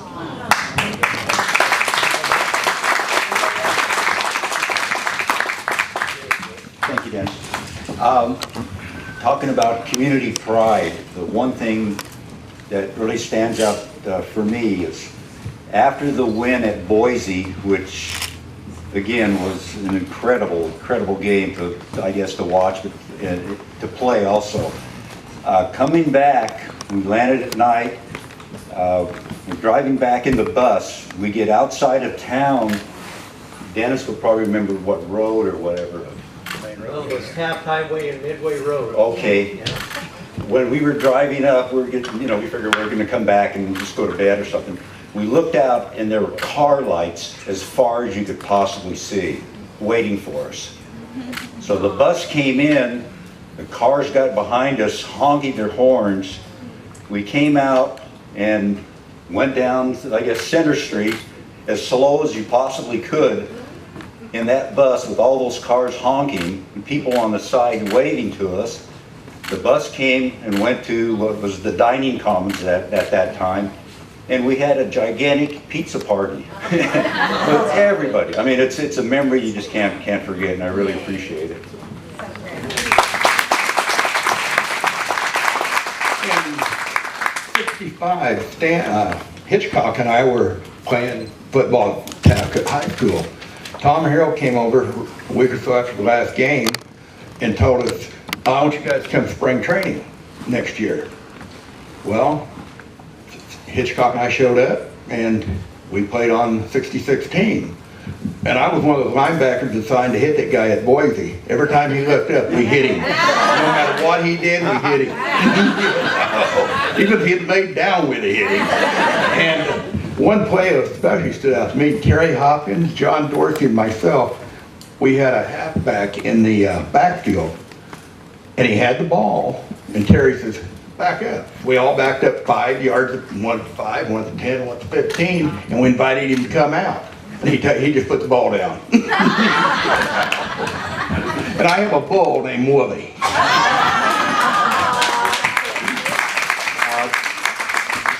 One further thing, I just remember Coach Harrell.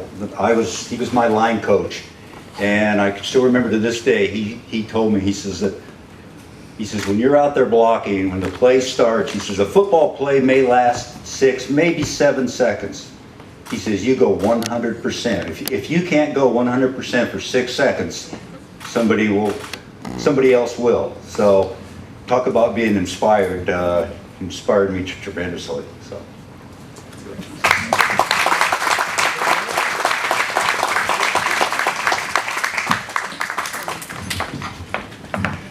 I'm Coach Hillis' wife, and my daughter's Kayla. And I didn't prepare anything, but I just wanted to say, over the years, Dean told a lot of stories. He was a great storyteller. Students like to get him off task and have him tell stories. And some of the stories he talked about were this team and many others. People like Larry Brown and other people that played football for him, and just all the people here. It's amazing. And throughout the years, I've been privileged to meet some of the guys that have been on several teams from Taft College, and they all love and adore this place and talk about how it's part of their family and always will be. Thank you.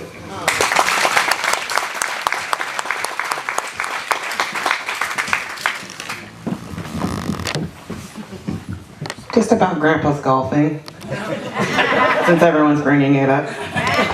The reason he had to play with Mr. Downer is because my grandma refused to play with him because he was so slow and because of his swing.